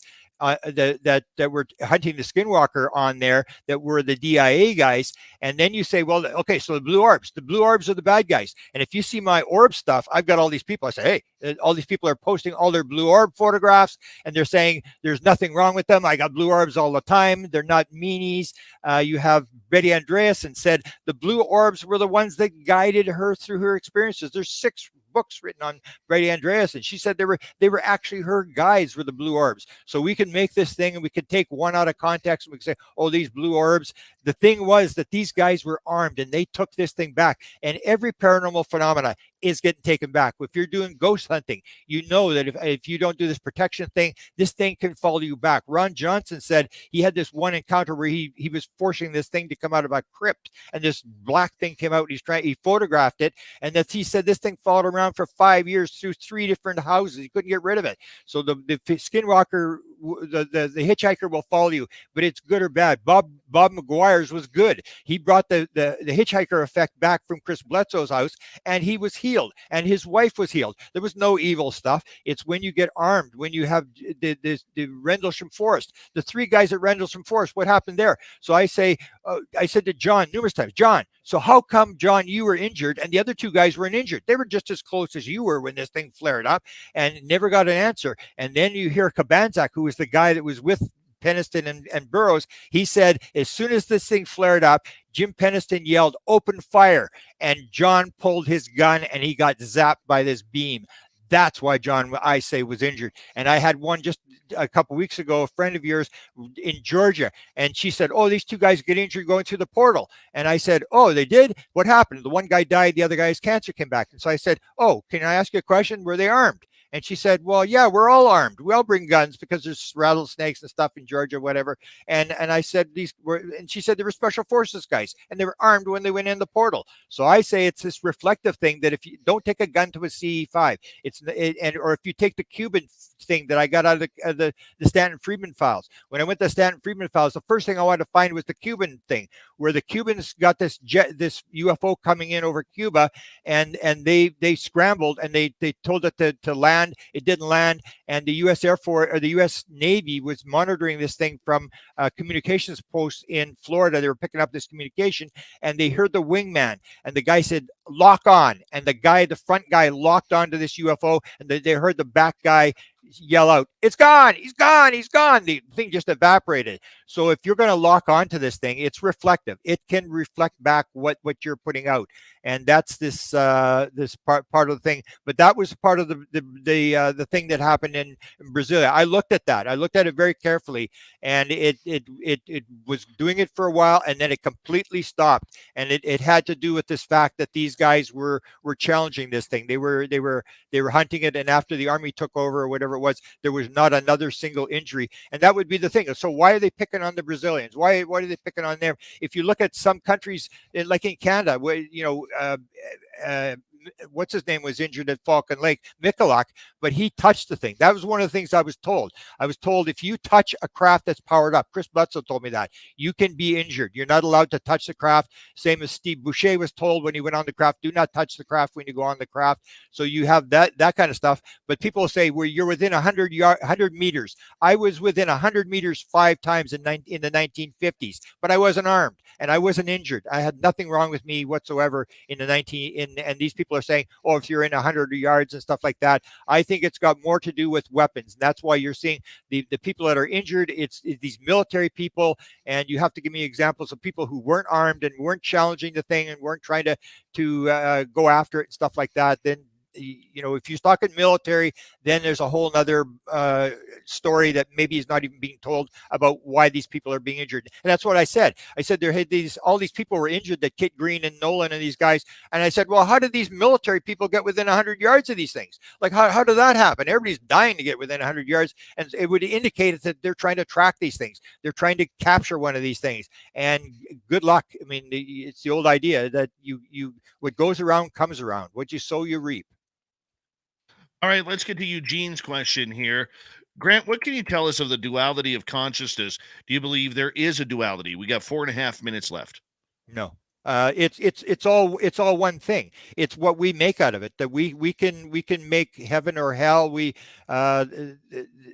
People believe that there's this good. We were so brought up in the Christian thing of good versus evil, of duality, as above, so below, and it may be as above, so below, but it's all consciousness. It's all the same thing, and we give it meaning. If you encounter, say, a bad being, as I did when I had the psychedelic experience, I had 5 bad experiences. If you're going to go in with a bad attitude, same as a near-death experience, you can have a very bad near-death experience, which doesn't mean that God's picking on you because he's giving you a bad near-death experience. You're trying to control the experience, and you're picking up bad. You have vibrations at different levels. So if somebody has bad vibration and they die, that vibration will stick, and you may pick up that vibration of that lower person who's not as highly evolved. The higher you go up, so yeah, you can pick up. But it's all like a tuning, like a radio. We're all on different frequencies, and it goes from the bottom to the top, and it's whatever you're tuned into. You get what you're tuned into. All right, let's go to a different question here. Let's go to YJ in British Columbia. If we are a warring species as humans, would a peace narrative be construed by narrative builders as a threat narrative? Could the threat narrative be a psyop to keep the MIC in business? Men in charge. Well, the threat narrative, I say, it's basically, that's what it is. They need money, and unless you're going to present a need for the U.S. government to fulfill, and they tried it. They tried for years. Nobody wanted to touch the subject. And as soon as you give it a threat narrative and say that this is going to be bad and they're in our airspace, I even dispute that. I say it's not your airspace. If it's anybody's airspace, it's the natives' airspace. And then it was owned by Mexico, California, Texas, all these places. That was all Mexico until 1848 when the Americans took it. And it's not your airspace. We're here to protect the airspace. And it's this idea that it's in our airspace. Nobody owns the airspace. We just say you're in our airspace, and therefore we can kill you. And nobody owns the airspace. We're only here for a short time, and we don't own anything. All right, let's continue on here. Let's sneak one more in here if we can. Lily Pond wants to know, do you believe that the ETs will eventually disclose themselves to us? No, they can't. It's a gradual disclosure thing that they're doing that the more I look at it, the more I don't think it's even ET. There may be ETs on other planets, but I don't think they can actually get here off that planet. The same as we can't get to another star system unless you understand this oneness principle, that everything is one thing, that is all connected. It's all one thing, because I believe they're going through portals. They're popping in and popping out. And so there may be ETs out there, but they can't get here unless they understand this idea of oneness, about how it works. All right. Well, we might have time for one more here. Okay. Let's go to Lauren Middleton. Thank you for joining our chat room. Lauren is asking, or says, Grant, I loved it when you asked Dick Cheney if he had read into the UFO subject. Did you ever get a high-quality answer off of that? Well, what he said to me, I asked him because I was following all the very important people, so I knew that he would know if anybody knew. So I said, in all your jobs in government, because he was chief of staff for Ford, he was the Secretary of Defense under Bush, and he was the vice president under the junior Bush. So I said, in all your jobs in government, have you ever been briefed on the subject of UFOs? If so, when was it, and what were you told? Which is what you want to ask. You want to say, were you briefed? You don't want to ask him, do you believe in UFOs, or what do you think about UFOs? Because because they're just going to walk around the question. Did you ever get briefed? Did they ever tell you what was going on? And he said, if I had been briefed on that subject, it would probably be classified and I wouldn't be talking about it. Well, there you go. 20 seconds. We got Grant Cameron for another half hour here on Spaced Out Radio. We are going to take just a couple of more questions, and then we're going to get into a brand new book that he has coming out called Tuned In, The Paranormal World of Music. We're going to go into John Lennon, his death, wisdom, and UFOs. Oh, this is Grant when he's at his best, tearing things apart, finding that information, and running with it. That's why we love it when Grant comes on this show as much as he does. He is a hero and mentor to many of us in the UFO world. Grant Cameron, of course, can be found on YouTube, all over social media. We love him around here. We got him for another 30 minutes. Spaced Out Radio continues right after this. Stay tuned.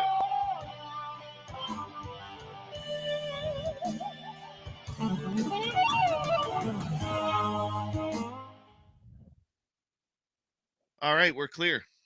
Good. Hello, Yogi. Welcome. Yogi Berra. And hopefully. And who else jumped in here? Philip Baca, good to see you. All right, we are caught up on everybody now. 330 people watching. How many countries? People identify your countries. What kind of countries I don't know. You got from here? Identify if you're. I know we have Austria. I know we got the U.S. We got Canada. We got the United Kingdom. I know. Let's see here. I know we have Australia. There you go. And let us know where you're from. We want to know. And I'll read it out to Grant. Hey, Bones, how are you? And whether your country thinks it's a threat narrative. Also, I was talking to the people from Sweden, and the one guy from the big archives there said he absolutely believes there's no abductions in Sweden. So that's where you start really getting into questions. It's like, well, what's going on here? Like, is this just an American thing going on here? Or? Oh, here we go. Now we're getting somewhere. Check this out. So Wild Aloof is from New Zealand. Well, there you go. Pony Pong is from Holland. Dutch Henk is from the Netherlands. Wow. Thomas Kunas is from Germany. There you go. And let's see. Pixie Lars from New Mexico. California for Thurston Howell III. Midnight Sasquatchers is from Mars. Gailey is from Michigan. Louisiana. Michael Leger, British Columbia via Mars. ID Swiger, how are you? Hey, Bones. Let's see here. Red Panda Koala, California. And Nikki's from the U.S. Dirty Filth from Edmonton. Australia for Tombstone. Hi, Connor. How you doing, buddy? Good to see you. And let's see. Who else do we have coming in? Marlena is from Australia. Iowa for Rose Brooks. Ohio for D. Swiger. Wow. Yelm, Washington for Bad Cop. Lars Jansson's from Sweden. There you go. He's from Pattaya, Sweden. Wears number 31 when he's in net. You know, taking shots from Marcus Naslin and Peter Forsberg. You know, and let's see, who else do we have here? Just Sam is from the Pacific Northwest, California, Maine, SoCal for Christine, Mississippi for Trace B, Idaho for Pam Harris, Jim Goodall from Area 51. There you go. Jay Burke, welcome to our chat room from Northeast Ohio. Lily Pond from Wyoming. Say hi to Lou for us if you don't mind. Oxnard, California for Obie Flett. Montana for Worsley. Let's see. Atlanta for Mennonite Abe. Gyro is in Pennsylvania. Trebor is from near a portal in Georgia. President Zaddy is from Houston. Montana for Super Duke. Liz Skywalker from Bakersfield, California. Oh, Marlena's from South Africa. I didn't know that. Very cool. Nicole Sakich from Winnipeg, Manitoba. There you go. All the Earthlings. Let's see. Cliff Size from the Mid-Atlantic East Coast. W. David Page from Chicago. Shiro's from Central Illinois. Simply Coco is in North Carolina. And let's see, who else is here? I think we're all Great Britain for Tony. There you go. Oh, Tony. I know Tony. Australia for Steam Train Mark. Mark, can you let Grant and I know if we are alive tomorrow? We'd appreciate that. Yeah. Though they live in the future, so they know, right? Yeah, Hilton is from New Zealand. Mark Sanchez, Route 66 on Fontana, California. Wales for Tony. And Central Missouri for the Doug Shelby. And Marlene is from Cape Town.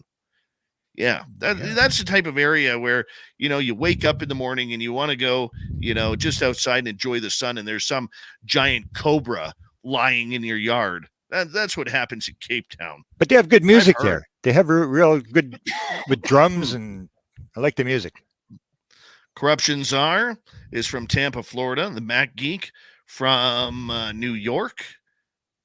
Yeah, man, I got to get a map. I have to get a map. Have to. Steam Train Mark says, Grant, you and I are alive tomorrow. There we go. We are alive. So we. Tombstone also confirms it. So that's good. That is good.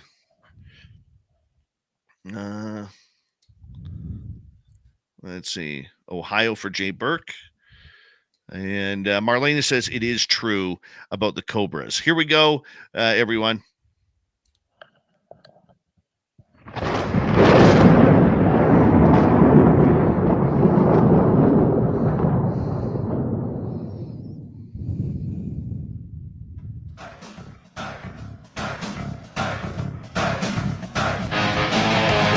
We passed the halfway point of Spaced Out Radio tonight.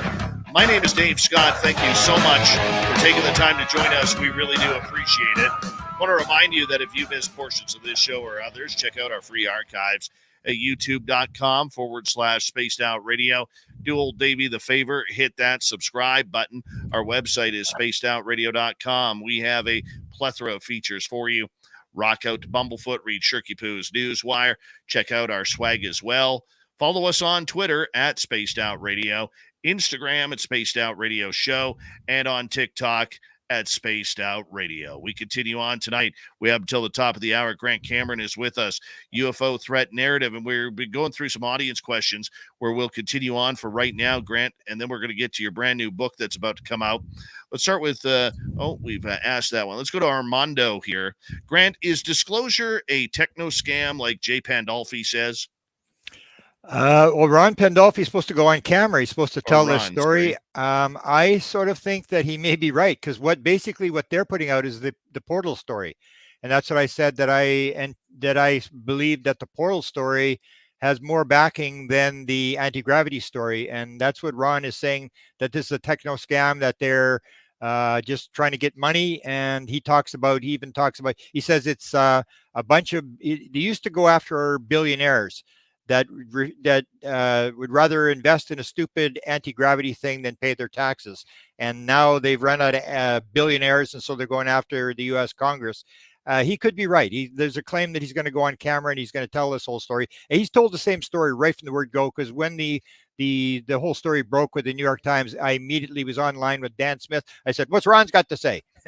And then it came out, it's a techno scam. These guys, I know all these guys, and they've been doing this for years, scamming people. And it's the whole idea that they don't have the technology, and they're trying to get everybody the idea that if you give us money, we're going to figure this thing out. And I guess Ron is saying this thing is so far beyond what you guys, you're just dragging money out of people. Which let me give you 30 seconds on that I forgot, which is an idea about the evil alien thing. Is you probably know that I'm, like, with the portal thing, I'm very much into the Mission Rama thing, and there's 25,000 Mission Rama, and they've had all sorts of alien encounters over the years since 1974, and they have yet not one single negative report, not one single gray, not one single reptilian, and not one single mantid ever. All their beings are completely different, which has the thing which John Mack said to Bud Hopkins. He said, "Bud, He says, it's really strange. He says, I'm the psychiatrist here. You think I'd be getting all the real bad ones. He said, but he says, you're getting all the bad ones and I'm getting all the spiritual seeking ones. And maybe that has more to do with you and I than it does with the aliens. And that's the thing, is it's this reflective quality that Bud had all these grays, and the Mission Rama people have never had a gray, and they've had all these beings and portals. And I've interviewed the people in the portals and stuff, and you start to wonder, why don't they get grays and reptilians if everybody else is getting them? Right. Okay. Let's go to another question here. This one from Chill Farm. Susie Hansen and Robert Salas talk about going to underwater bases. Did any of the others have a similar experience? Dual Soul is a must read. These people haven't. No, none of it was, where do you want to go? So people were going to wherever they wanted. They wanted to go to the far side of the universe. They were gone there. Ron Johnson wanted to see the Milky Way from a distance. John Ramirez talks about this ice planet that he goes to. One guy, the guy from Liverpool, Pratt, he talked about the fact that he was on board the ship. There was a whole bunch of people, and they were all doing this. They're all practicing with this thing. And he said, "Can I have a go at it?" And they said, "Yeah, sure, you can have a go." And he put his hand on this panel, and he only lifted this thing 500 feet in the air and then brought it back down. So it was wherever they wanted to go. Nobody's asked to go there. And the thing about underground bases, they may have underground bases, but if they are etheric, if you get Leslie Kane telling you a story about the hand that appears and then disappears, and she's seen this 4 times and it was a real hand, that's what I think is happening. They're coming into the physical world and they're leaving again, and I'm not really sure they need underground bases to live in. They, even with Pam Dupuis saying they have ships that are as big as the solar system, that they can live out there, and they really don't need bases. And a lot of this stuff may just be that they're dealing with this at whatever level we're at. So in the 1890s, they told us they were from Mars, and they had wooden ships for propellers. And then they said they were from Venus and Uranus and stuff. And then suddenly we realized that wasn't true. Then they said, oh, we're from Zeta Reticuli and the Pleiades. And then when we got into dimensions, then they said, oh, we're from the 4th, the 5th, the 9th dimension, the 12th dimension. And it's almost like they're just one step ahead of us, and they're just dragging us along with breadcrumbs, and they just keep changing the story as they go along. All right, let's continue on here with a couple more questions. Worsley is asking about the physical world being a dream. Do you think that this comes out in our stories? An example being H.P. Lovecraft with the idiot god? I'm not sure with the Lovecraft thing what that is, but the dream thing it's becoming more and more. Now we're talking about simulated universes and holographic universes and stuff. I mean, when I started, nobody was talking about that kind of stuff. So now it's becoming more popular, where people are starting to realize, yeah, this may actually be a simulation, a video game type thing, and that we are the ones that are playing it. And we take when our character dies, then we go take another character and we play the game again, and we just keep playing this game over and over again. And what we do is we take in from the universe. So we take in with our senses, through our eyes and through our ears and whatever, and then we put out. So we put out stories, and we put out inventions, and we build buildings and stuff like that, and we leave the world as a better place than when we came. So the universe gets more elaborate and more information, more knowledge, more buildings, and that's how creation, I believe, is going. That we're playing this role. We just come in and we play the role. We go out, and so people are now accepting this may be the truth, and that's what Max Planck said. He said, "You do not convince your opponent by convincing him that you're right. It's one funeral at a time." And the younger generation won't be offended with the idea, and they'll just pick it up. So you take a look at Nicole's son, who plays with his 3D glasses, and he's building stuff in these glasses and stuff. It's a totally different world. I mean, to these kids, sure, it's a video game. Sure, there's beings coming from everywhere else. Sure, and they believe all this kind of stuff. We just got to wait for all the old people to die for these new ideas to be adopted, and that's what's happening. All right, let's continue on here. As Darius is asking, Grant, what are your thoughts about Alexander Crowley's seances when it comes to the other side and UFOs and ET contact?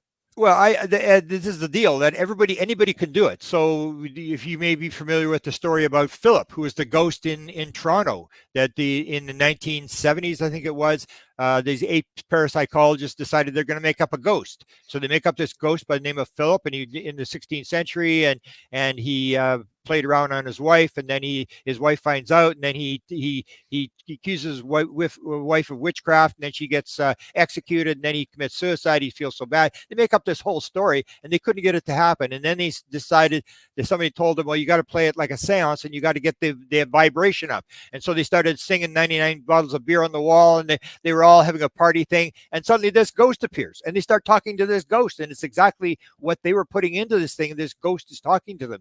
And so anybody can Crowley, anybody can tap into this. And what you're going to tap into, you may tap into a low vibration or high vibration. You can tap into whatever it is that you're building is what you're going to actually tap into. So yeah, I mean, this kind of stuff, it's all connected. That's what Ray Hernandez was told when he saw a consciousness lecture from me, and he went back to, and he was stuck in a traffic jam in Miami, and he did the free survey with Edgar Mitchell, and he said that he was pulled out of his car, and he was up and they had this wheel spinning, and the wheel had psychic phenomena and seances and remote viewing and UFOs and all this sort of stuff, and the beings were saying to him, you got to quit parsing this stuff. It's all the same thing. It's all made out of this consciousness thing, and you guys keep separating it. And you've got seances are good, and this is bad, and this is good, and it's all the same thing. It's a different modality that you're using. So Crowley would have been able to get in there, and whatever his low vibration that he brought into it, he would pick up that kind of vibration from the other side, because there's all sorts of people on the other side who are quite willing to talk to you. They're low vibration people who may have committed suicide or whatever, or just want to talk to people, or lonely or whatever. And it's whatever you're tapping into, that we are, as John Wheeler, who was a successor to Einstein at Princeton, said, there's no out there. It's just a participatory universe. The idea that it's all within yourself, and you are creating this stuff, and you got to realize you're part of what you're creating. There's no separation.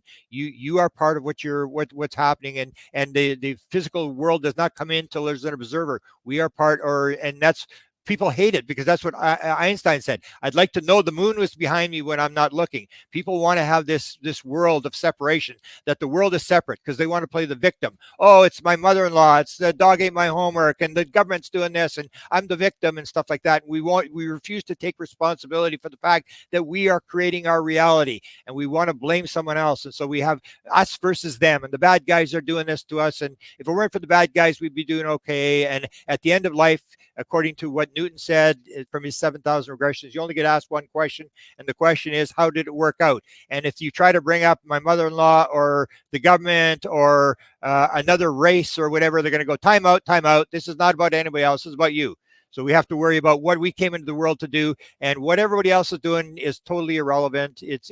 We are playing this game on stage ourselves, and when we leave, we're going to reevaluate. We're going to come back on stage and play it again, and we just keep playing it. The world gets more magnificent and more elaborate and more smart, and that's the way it works as far as I see. But we are part of what is happening around us. We can't play the victim role all the time.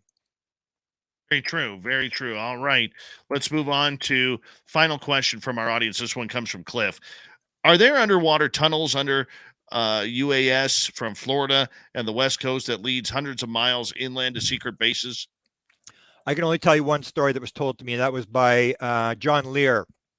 When I interviewed him at his place in Vegas, he told me the story that there was a tunnel. There's a place, a lake, and he said it was kind of strange the way he told the story. There's a small lake in sort of northern Nevada. And he said, why is this lake there? There's no lakes. And this lake is there. And he claimed that it was a U.S. Navy base, and that they had drilled a hole from there under to the Pacific coast, and it came out in Washington someplace. And it made sense when he described this, that they actually had this Navy base in the middle of Nevada. But it's possible, because they talked about these underground machines.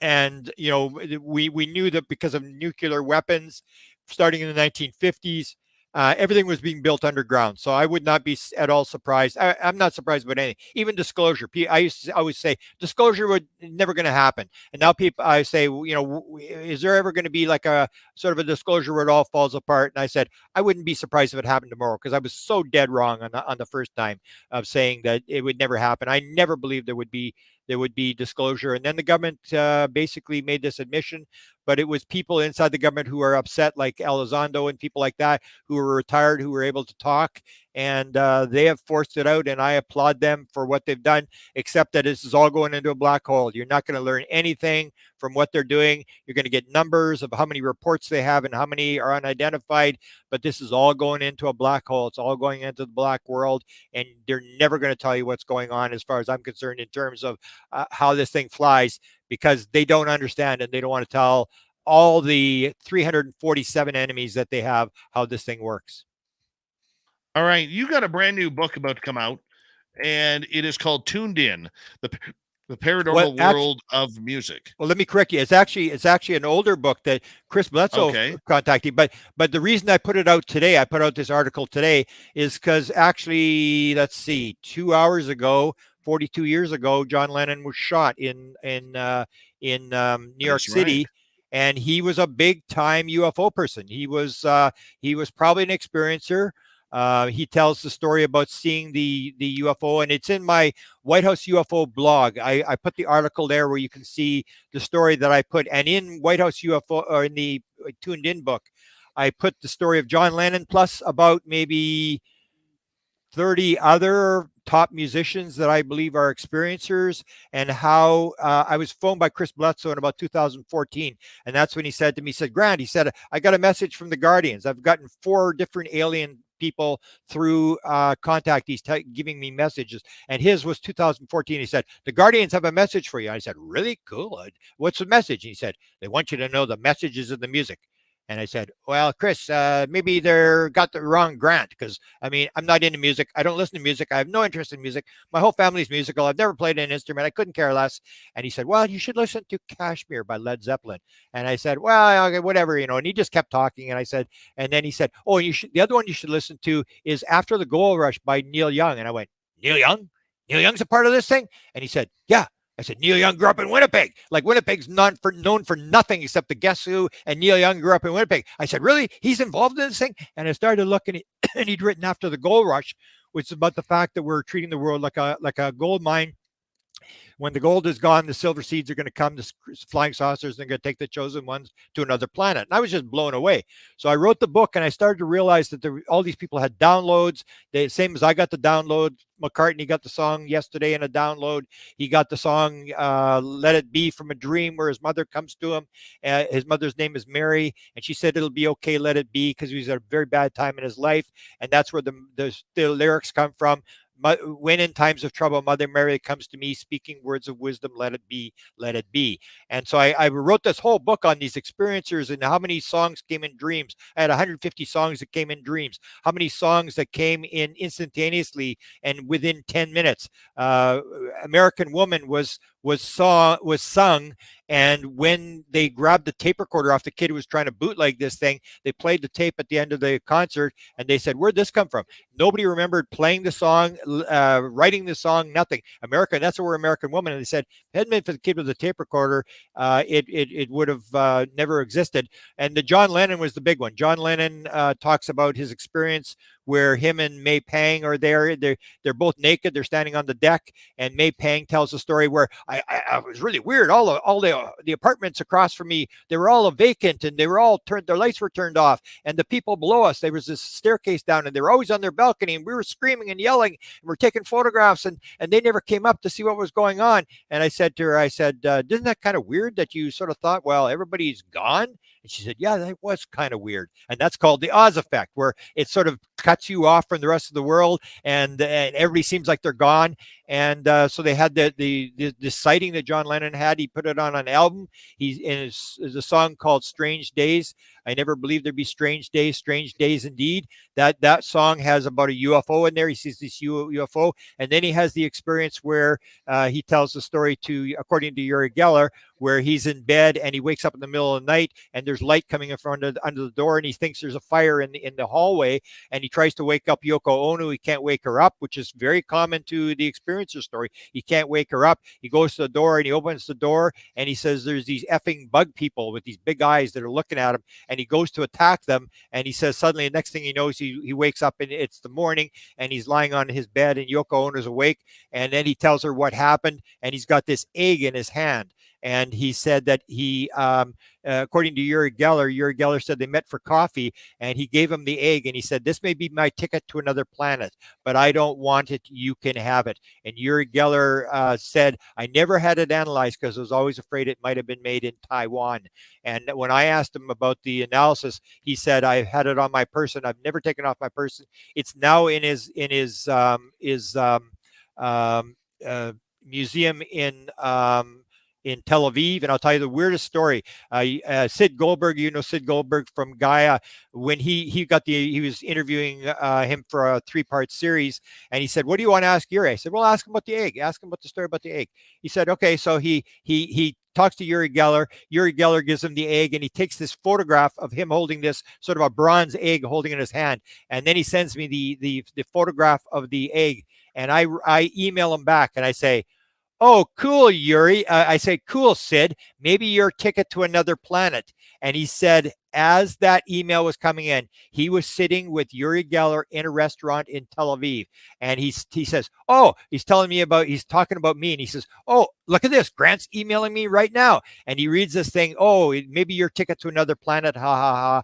And then Yuri's pointing up, and he says, he listens up, and it's Imagine playing on the radio. You talk about a weird synchronistic story. So those kind of stories have followed me around, that when you hear those things, you go like, I got to be on the right track. So I did the whole book on all the weird stories of music and inspirations, and guys that could listen to 4 concerts at the same time, and they could actually tell you you could stop them at any point. They could tell you exactly where in the concert it was. Just bizarre stories about music, and how music may be vibration, and how it's used to get the message, and the idea that the intelligence, whatever it is, may be using music to get out the message through vibration, through messages. And that was the book Tuned In. So today was the 42nd anniversary of John Lennon. And if you read the stories, John Lennon was big time into UFOs. And I tell the whole story in this long article about John Lennon. Oh, there you go. There you go, Grant. And there are so many more artists that are out there. My favorite one would be Sammy Hagar. Yeah. When he was with Van Halen, yeah. the song "Love Walks In," it's all about his ET contact with a 7th dimensional female who continues to take him. Billy Corgan from the Smashing Pumpkins is very open about his ET contact. Yeah. We're starting to see a lot more of this coming out from artists and from different perspectives, even actors and actresses in Hollywood that are coming out. I mean, whether you loved it or hated it, Demi Lovato was a very popular person to come out regarding UFOs and her own experiences. So we're starting to see this come out more comfortably, but a lot of these people are still hiding behind their own words. Do we see a time where we may see more artists come out about their own personal experiences? Well, I think the artists are ahead of the game, because artists are all right-brain creative people. Most people don't realize that the vast majority of major musicians can't read or write music, because reading and writing music is left brain. They're all right brain. That's what Roger Lear said when he was asked about the 17 alien implants that he took out in Los Angeles. He said, what's common between all experiencers? And he said, they're all these people that had the implants. He said, they're all right brain creative people, and there's tons of them in Hollywood.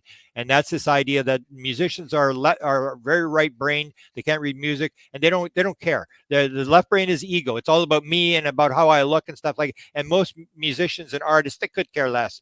And one thing has really changed, I think, that has changed everything, and that is the New York Times article of the 2017. That changed everything. Now you can talk about it in the halls of the Pentagon. You can talk about it in the military and the government. That has changed everything. It was like a complete turn around and everything is moving, and it's a matter of not just letting this threat narrative just turn it into another enemy that we have to finance and we got to try to shoot down, because it is reflective. And unless you've got your insurance paid up and this kind of stuff and your will is done, be careful what you do, because it's very reflective and they have all the cards. It's like Einstein supposedly talked to Truman when they had the shoot down order in 1952, and the top radio guy of the 1950s told the story. He said, I know what Albert Einstein said to the president. He said, Mr. President, anybody who can come across millions of miles of space will know how to take care of themselves once they get here. Don't start something you can't finish. And he said that was the first time Give Him Hell Harry decided it better not to give him any hell, because he had the shoot down order of shooting these UFOs down. Be careful what you wish for. These guys have all the cards. Grant Cameron, it is that time of the night where we have to say good night to you, but I want to say a big thank you for you coming on Spaced Out Radio once again for the final time probably of 2022. And, I look forward to getting a hold of you in the new year early on to see what's going to be planned. Maybe we'll actually have a UFO report to talk about by then, but who actually knows? We've got the reporter. We got to get the reporter on. He agreed to come on with us, and he did the big report in Canada, and that's major media, and I think we should have a show with him. Well, I'll try and line that up with Daniel Otis. Grant Cameron, everybody, his YouTube channel, Grant Cameron. Go make sure you hit subscribe on his channel, or Nicole Sackich's. Great researchers right there. Coming up next, we're going to head to the swamp.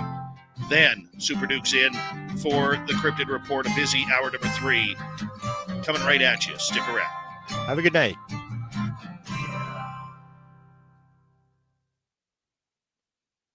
We are clear, my friend. Okay. We are clear. You have a good night, and we'll talk to you down the road. Yeah, I'll call you before Christmas to chat with you. But and Nicole, get to bed. You got to get your kid up in the morning. Nicole, get to bed. Yeah, exactly. Okay, good Bad night. Nicole. Good night, Grant. Take care. All right, I'm just going to take a quick break here. I will be right back, guys.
All right. Sorry about that, people. It's going to be a good one. Thank you for sticking around.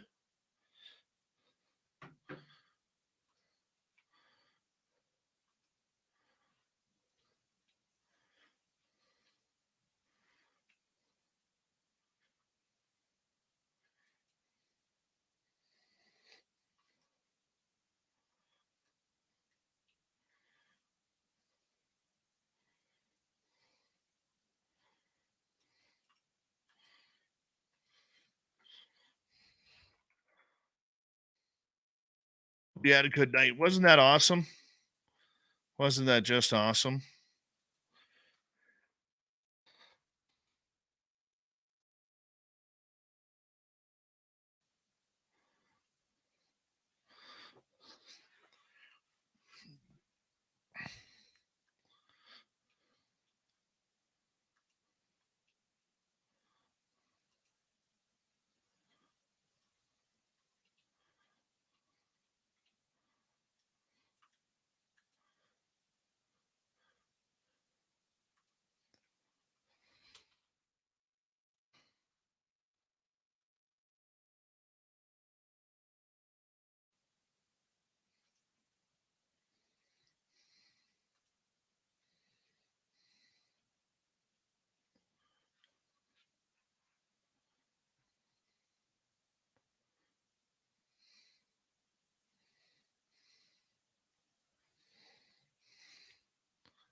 Where are we here?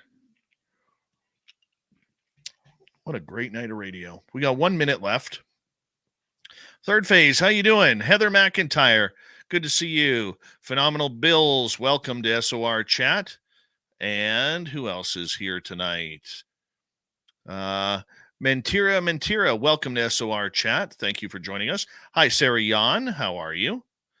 And let's see, who else am I missing here? I hope nobody. Russell Boyd, welcome to SOR Chat. Lots of new people here. Peppa H, nice to see you again.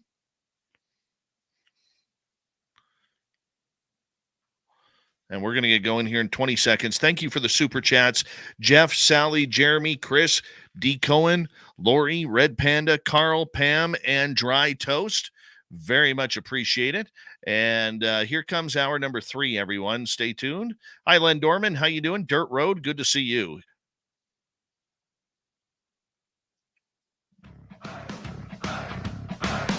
Would you like to connect with us? Head to spacedoutradio.com for all your latest show info. Now, back to Dave Scott and SOR. Third and final hour of Spaced Out Radio is now underway. Thank you so much for joining us. My name is Dave Scott. Very much appreciate earning your listening ears wherever you are on this beautiful planet we call Earth. Hello to everyone listening in on our terrestrial affiliates around North America, digitally on Odyssey Radio, TalkStream Live, and KPNL. All of our archives are free. Join us at youtube.com/Spaced Out Radio. Do old Davey the favor, hit that subscribe button. The Desert Clam has set the password for tonight in the SOR Space Travelers Club. Ecodyssis. Ecodyssis is your password. Use it wisely, space travelers, as the Clam sets the password each and every night right here on Spaced Out Radio. Our website is spacedoutradio.com. We have a plethora of features for you. Rock out to Bumblefoot, read Shirky Poo's Newswire, check out our swag as well. Follow us on Twitter at Spaced Out Radio, Instagram at Spaced Out Radio Show, and on TikTok at Spaced Out Radio. It is time once again where we head to the swamp. Our resident swamp dweller brings us another spooky story. Hi, Spaced Out Radio listeners. This is Swamp Dweller. It's time for your nightly dose of spookiness on the show. If you have an interesting encounter or a spooky story that you would like to share, be sure to submit them in at swampdweller.net. You can also find our YouTube channel at youtube.com/swampdwellerreads. Now, let's chill out, relax, and together, let's enter the swamp. At the time, I was a 20-year-old female who had just moved to a small upstate town. I had grown up in a slightly larger town about 60 miles away and just wanted a new start. I love camping and often go camping in the Adirondacks. but at the time, I hadn't yet made friends to go camping with, so I wasn't going to go into the real woods alone, if you know what I mean.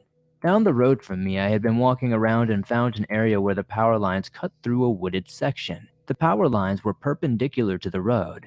It was near a house, but far enough to the right to the place where I don't think anybody would see me if they were walking the trail that the power lines made.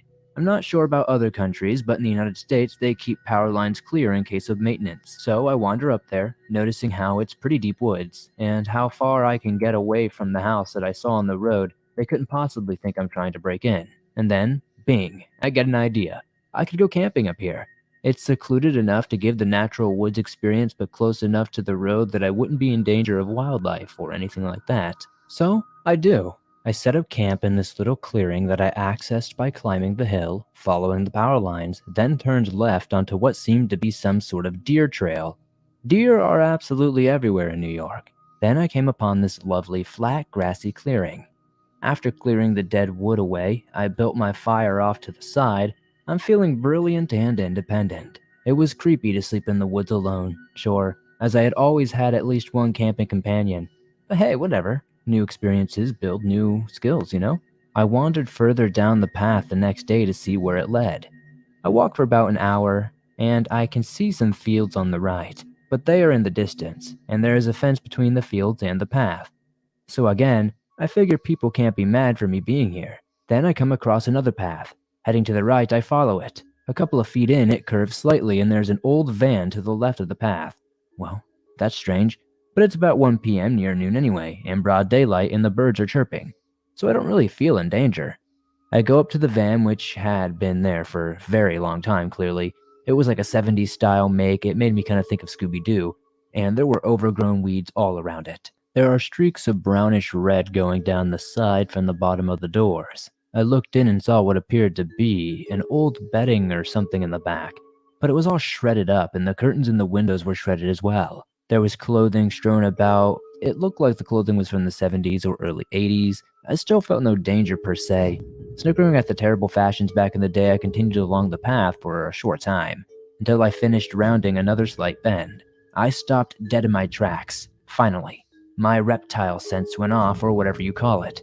I wake the hell up, and my head is screaming at a total volume that I've never heard before. Up ahead, there is this creepy-ass doll hanging from a tree by its neck with a noose. Not just stuck in the trees, but just left there as it was hanging.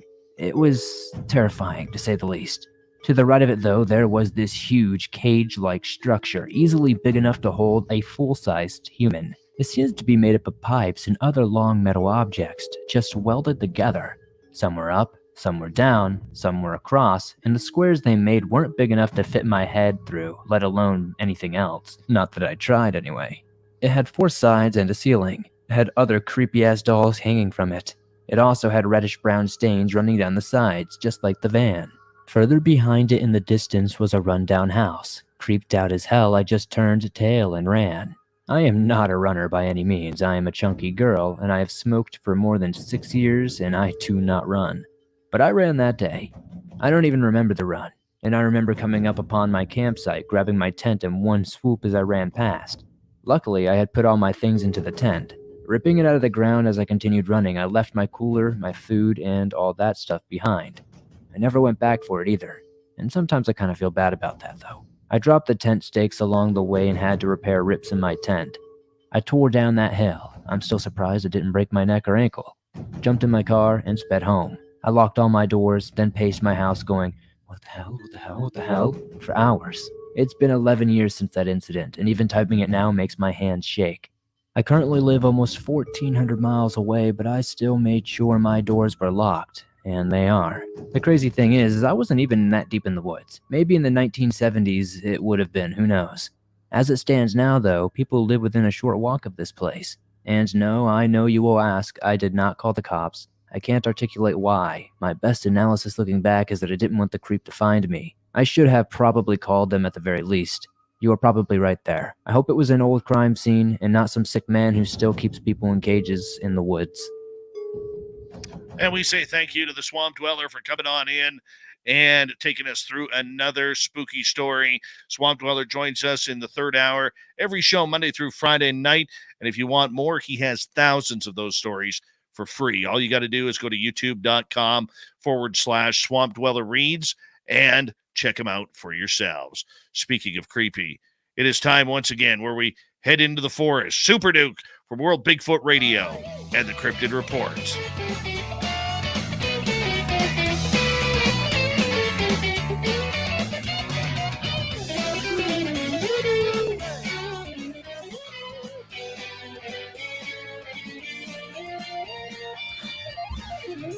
All right, Super Duke from World Bigfoot Radio. You had to skip the other night because you're ill and you're still kind of sharing the war wounds of this sickness that's going around North America. But we're glad you're a trooper and coming on in for us till the bottom of the hour, my friend. Oh, ho, ho, and merry upcoming Christmas.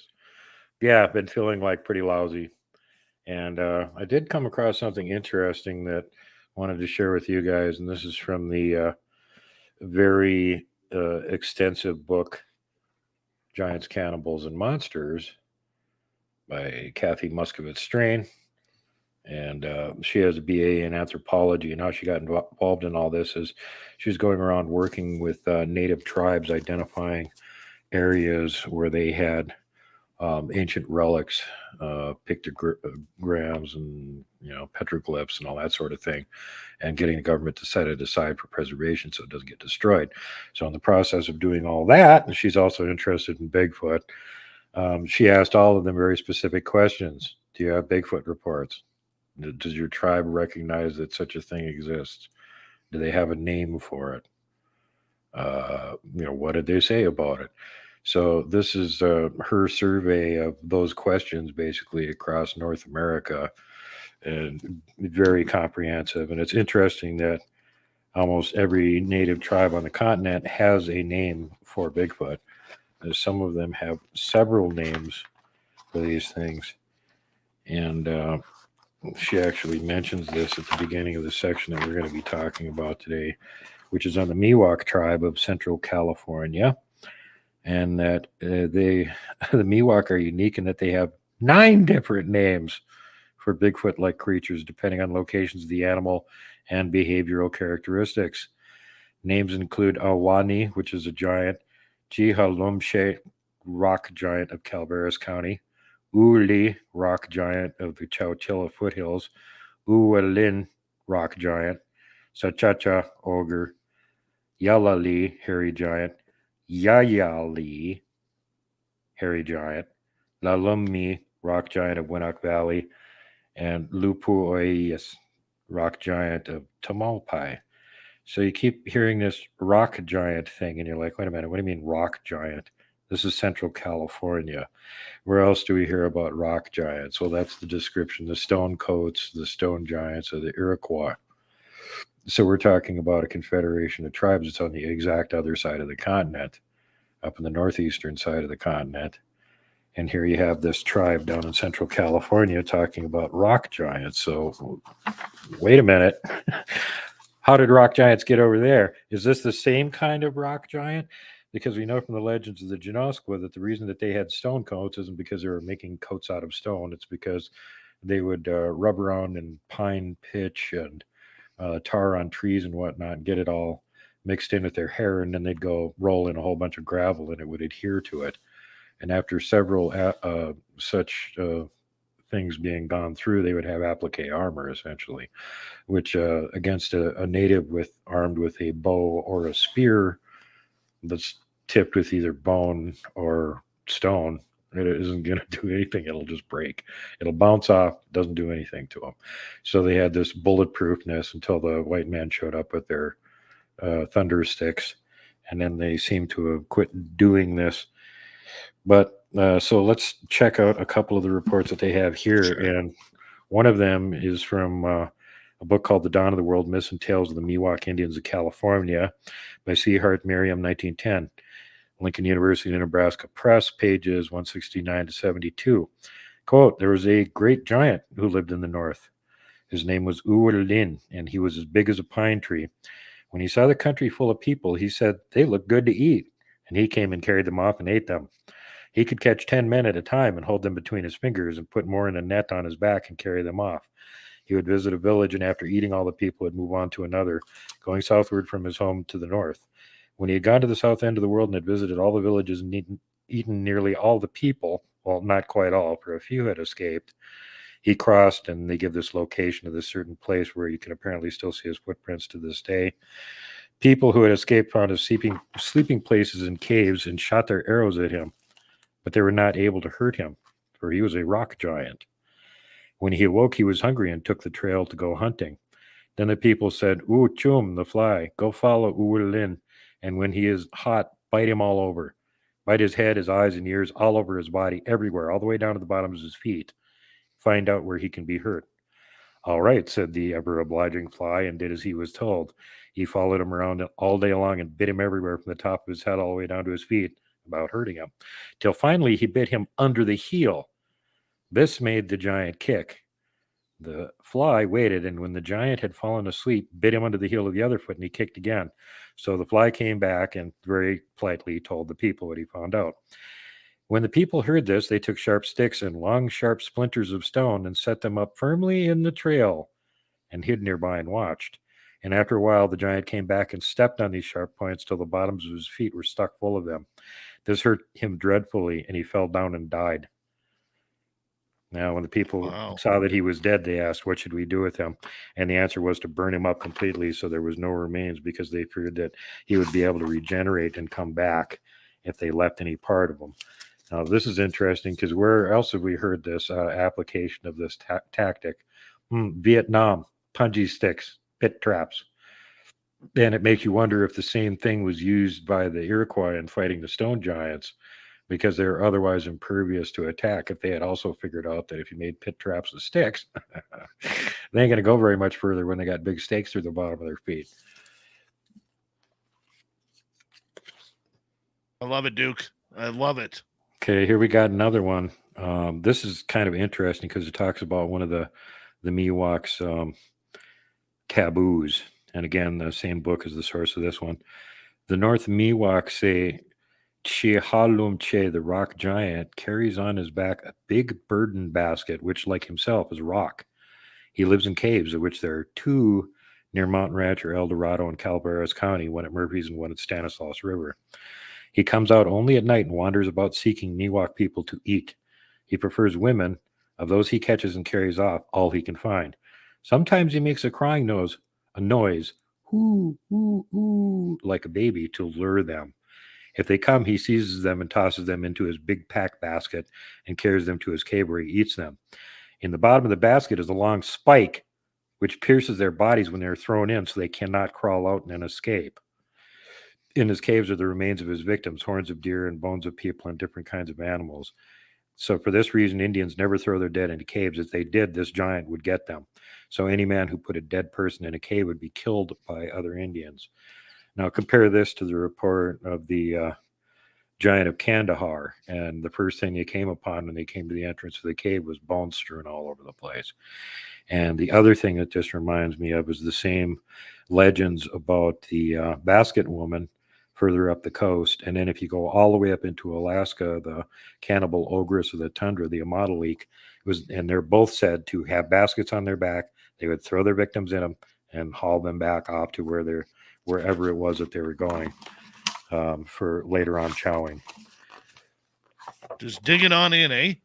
Just digging on in, feasting on anything that they want. Not friendly critters, and apparently preferred eating humans. And this is some of the same reason why there was the big war between the Paiutes and the giants over there at Lovelock Cave, because they tried to make peace with them and get them to quit eating them, but they wouldn't hear of it, like, "Oh, humans are yummy, we're just going to keep eating you guys."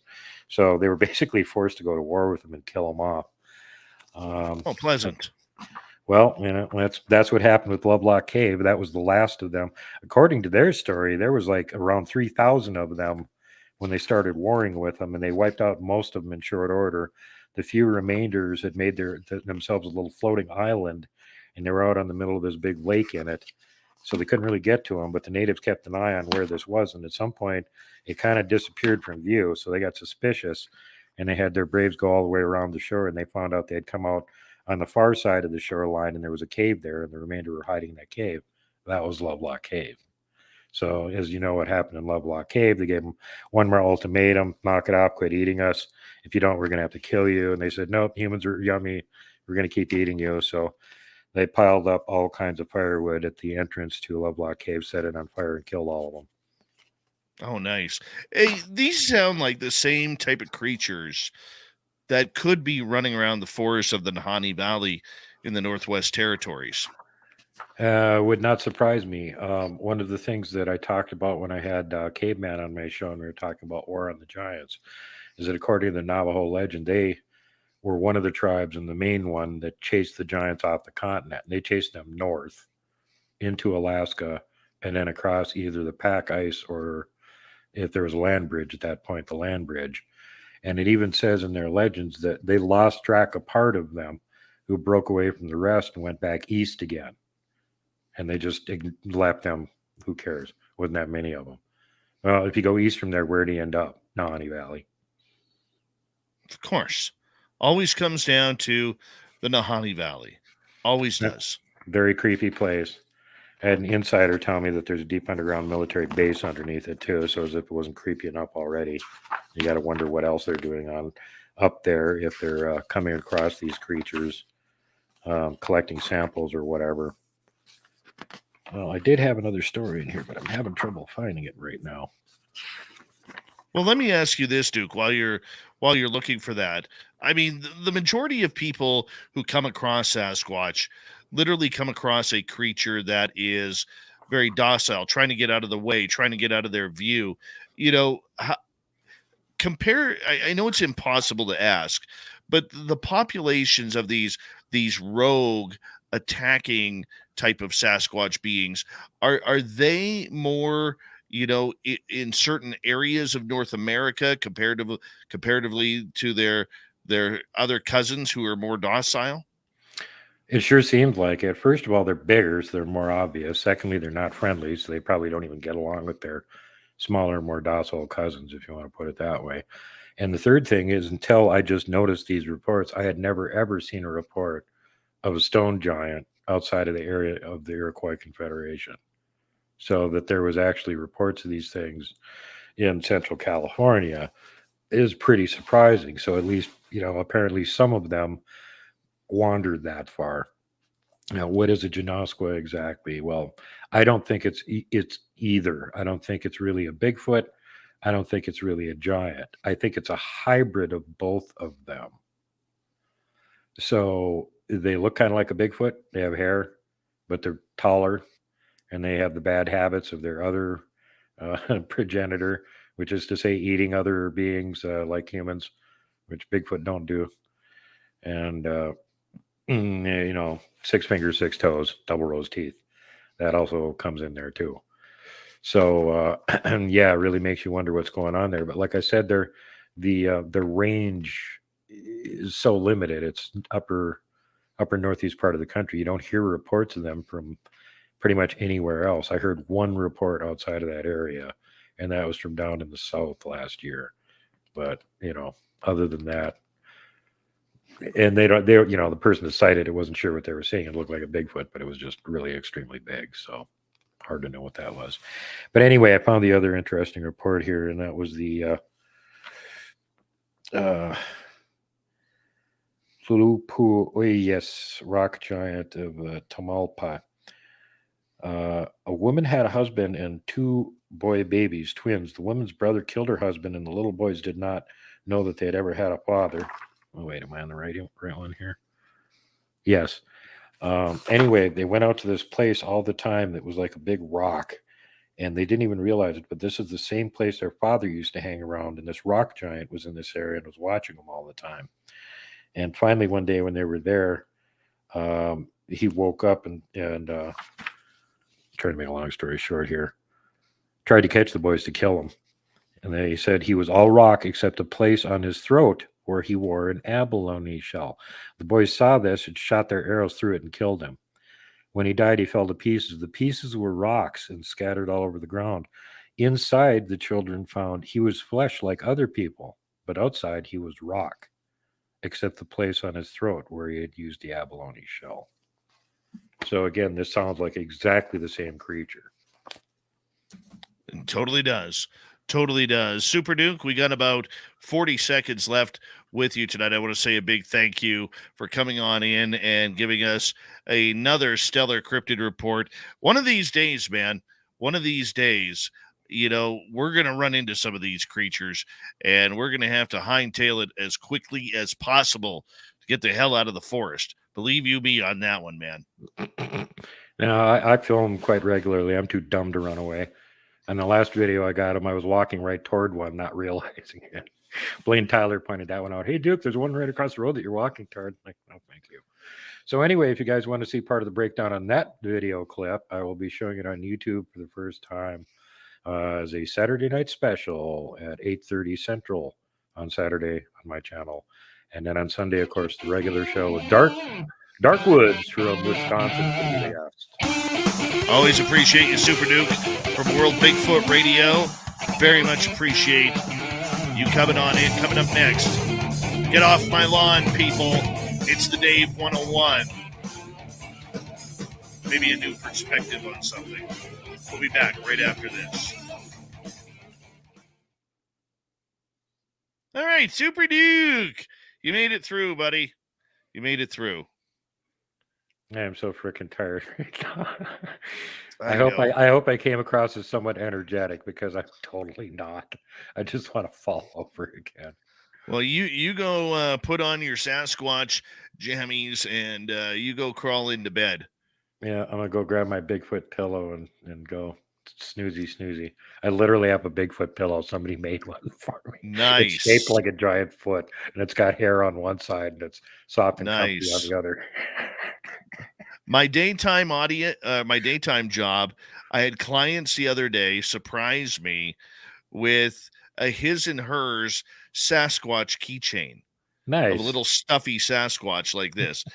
It was awesome. It was awesome. Totally sweet. So anyway, yeah, if you guys want to see a dog man on video, Saturday night special on my channel, very creepy. He was about 20 feet away from me, and I'm walking past filming the ditch, and he's right there watching me walk past.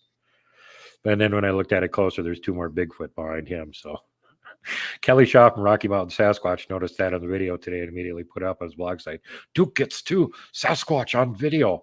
Like, Kelly, that's a dogman video. Yeah, but there's Sasquatch in the background. Like, what the hell, man? Say hi to Kelly Shaw for me, man. I haven't had him on the show in years. He doesn't do shows, Dave. It's amazing you managed to get him on. I've been friends with him for years, and it took me 3 years of badgering him to cut him on my show one time. So don't feel bad. I got to get him. Now that's a challenge. Oh, that's awesome. A challenge. He's awesome. I'm going to have him back again this year, because he is one of the best out there. He's and he knows a lot of the stuff that he's getting on video as Sasquatch. He just won't say that. Oh, I know. I'm just the opposite. I'm like, yeah, it's a Sasquatch. If you don't like it, tough. Go to hell. Go to hell. Get off my lawn. Get out of my forest. Get off my lawn, you damn trolls. Quit pooping all over. Get out of my forest. All right. Love you guys. I'll see you next Tuesday. What day is that? 13th? That'll be the 8th today. Plus 7, 15th. No. You're back on Tuesday. Yeah, the 13th. That's my birthday. See you then. See you for my birthday. All right, buddy. Talk then. Bye. Bye-bye. Super Duke from World Bigfoot Radio, everyone. We love it. Love it. The Michael Leger. You spoil me. The Michael Leger made, hold on, this gnome right here. That's all one piece. He carved it out. And I love this gnome. This is one of my favorite gifts I've ever got from a listener. I mean, the way he carved it out by hand, I mean, just absolutely incredible. It's even holding a microphone, and it's pretty awesome. Pretty awesome. So, yeah, everybody remind me when Super Duke comes on next Tuesday. we're going to sing him happy birthday, and all of you will have to join along. We'll have to do that.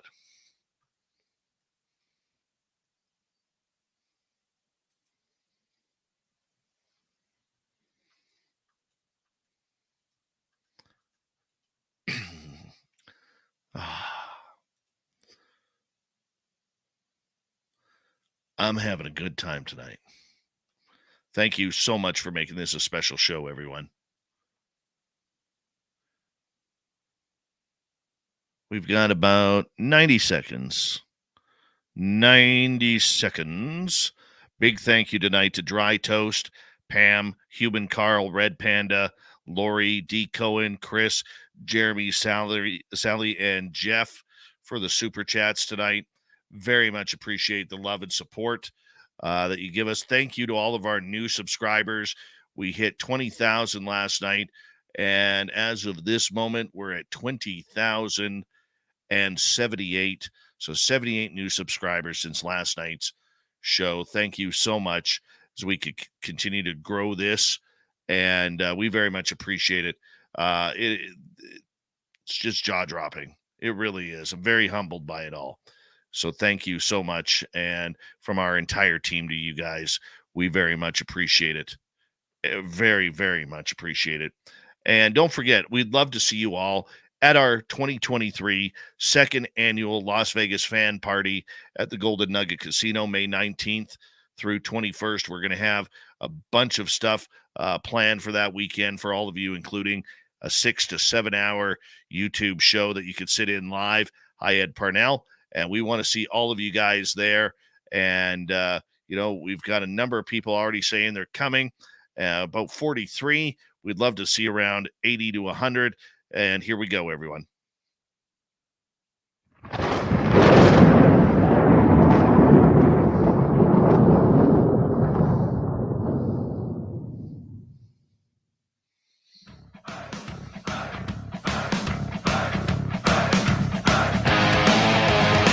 We rounded third. We're heading for home tonight on Spaced Out Radio. My name is Dave Scott. Thank you so much for taking the time to join us. We very much appreciate it. Want to remind you that if you miss portions of this show or others, check out our free archives at youtube.com/Spaced Out Radio. Do old Davey the favor, hit that subscribe button. Our website is spacedoutradio.com. We have a plethora of features for you. Rock out to Bumblefoot, give Shirky Poo a news. Check out our news wire. And we got great swag as well. Follow us on Twitter at Spaced Out Radio, Instagram, Spaced Out Radio Show, and on TikTok at Spaced Out Radio. It is time once again where I'm going to yell at all of you, tell you to get off my lawn. I'm cranky. I've got my eyebrows cocked down because it's Dave 101 time.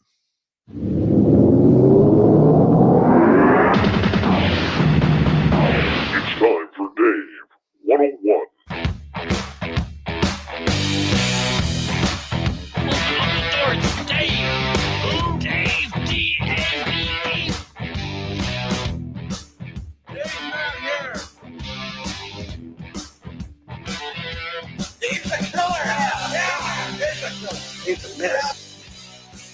Oh, yes, it is that time once again where, I'm going to let you guys in on some secrets.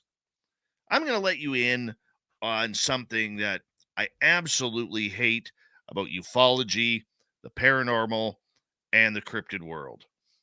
And it's all this mind-numbing, nitpicking anger that people have while out in the field, or more importantly, on social media. For some reason, nitpicking, bullying, and, these aha gotcha moments really, really spur people on to try and bring others down. And really, it's not necessary. You have the show me the proof crowd, where no matter if you show them the proof, it's never going to be good enough because they didn't take the photo, they didn't take the video, they weren't there when the situation happened. And what's happened here in these three fields is we all want to call people liars. We all want to call people BSers looking for their 15 minutes of fame. Yet, we don't want to look at the realities of the way things are going, whether people are having ET contact, whether they're summoning UFOs, whether they have Bigfoot in their backyard, they're having dinner with ghosts, playing fetch with Dogman, whatever it may be. No, for some reason, people always got to have that aha, caught you moment in this field. And I'll be honest with you, I'm getting sick of it. So recently, I had someone who's been a very big critic of this show the last couple of years start trying to bully me about a thumbnail. Yes, a thumbnail. Not our programming. No, not our hard work that we do here 7 days a week. No, a thumbnail. This person went as far as to come into our chat room and start trying to hammer questions. Then puts out a blog stating all of these facts that really aren't facts. You know, normally I ignore little hit and runs like this, but this one really, really grated me. It got under my nerves because I try and play a very fair game around here, as do many other people who I know who take a lot of criticism. There's too much BSing, there's too much outlandish stories, and we all get caught up in it. And sometimes as a show host, well, actually, I'm going to say 95% of the time as a show host, you have to bite your tongue with the criticism that comes your way. Because you're not going to make everybody happy, whether it's your content, whether it's the sound of your voice, whether it's the guests you bring on, whether it's too much woo, not enough woo, too much science, not enough science, too much information, or no information at all. No, you'll never satisfy anything or anybody or everyone. But as a show host, you really have to bite your tongue, because when you put yourself on the public stage, like many of us do, you have to have a little bit of a backbone when it comes to criticism. I've taken criticism over guests. Why do you have R. Keith Andrews on the first Friday of every month? Well, he's entertaining. Our job in terrestrial radio is entertainment. We bring you entertainment of stories. We bring you entertainment on information like we did tonight with Grant Cameron. We bring you information on people's experiences and the knowledge that they've sought or sought out or researched themselves. Now, not everybody is going to agree with that, and that's okay. That's okay. But every now and again, you get irked. And something has to be said. The one thing I don't like is being called somebody who only tells a half truth, and they make it look like you're the liar. No, I don't like that. So sometimes you have to do a little bit of intuitive and creative writing and provide facts, which is what I did to this person who was trying to make me look bad on the internet.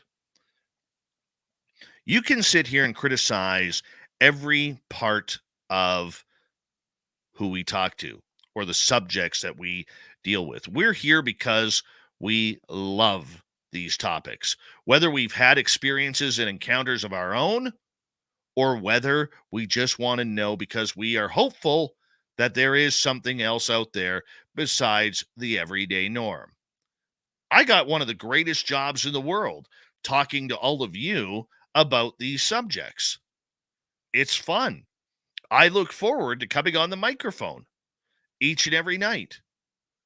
Doesn't matter whether I've had a bad day or I've had a bad night.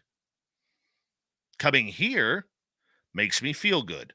Talking to you about UFOs, ghosts, near-death experiences, consciousness, a little Zen and Chi sprinkled over the cryptid salad. I'm all about it. I'm all about it.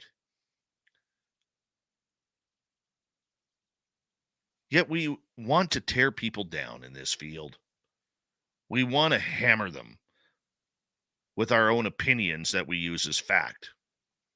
And like I said, this show and many of my friends who have shows, we've discussed this. We've discussed the idea about what's going on. And we laugh about it. We do, because there's nothing we can do. If you give oxygen to the fire grows. If you ignore it, they continue to bully. They continue to do their little thing that they need to do. Now, how do you cure that in this field? Because nobody's ever happy. Nobody's happy about the government taking over the UFO world. Nobody's happy about disclosure. Nobody is happy about the cryptids. Are they, the big debate? Are they flesh and blood, or are they something a little bit more special? And we argue and we try and bring facts to what is going on. Our job with this show is bring you the stories. We want you to leave this show each and every night knowing that you had a good time, or maybe you listened to something that caught your attention, whether you're a first-time listener or an 800th time listener, because we have that many shows that we can actually say that. Okay? It doesn't matter. Our job is to present the arguments. It's your job to choose whether or not you believe it. Look, there are some things that come on this show that I don't believe. There are topics on this show that I will not bring up. I don't bring up a lot of conspiracy theory because there's a lot more conjecture than fact when it comes to that. And it can be dangerous. I don't bring up anything involving children unless it has to do with the fact of their experiences with one of the many topics that we talk about. We don't bring up certain topics because, well, it's just not necessary. There's not enough proof. But we have fun. We enjoy doing what we do. And to the critics that are out there, I will say this. Our numbers keep growing. Our numbers keep going up. So you can hate all you want of what we're doing. You can say you don't provide any proof. You don't provide any journalism. You don't provide any sort of argumentative counter to the stories. You just let the stories slide. It's not my job. My job as a journalist, because I'm old school that way, is to allow you to form your own opinion. You're allowed. You're allowed to believe our guests. You're allowed to think they are full of crud. But in the end, are you enjoying it? What's wrong with just sitting back and enjoying the woo and having fun? Do we not have enough seriousness in this world that we can't take a break for 3 hours a night to relax, chill, and just enjoy the night? Can we not do that? Is that illegal under the realm of the paranormal and supernatural? Apparently so for some. There is no proof of anything because we cannot even define what proof is. Okay? And the one thing I could tell you, I love what I do. I love bringing these stories to you, and that's going to continue. Critics be damned. You got to have a thick skin around it. But every now and again, you have to fire back too, especially when they are fighting personality and personal opinion with fact. Okay? So you can sit there and attack me. You can sit there and call me names. You can call our audience a bunch of whatever you want. Believers, idiots, whatever you want. That's okay. Because the audience is here because they have an interest or they've had an experience.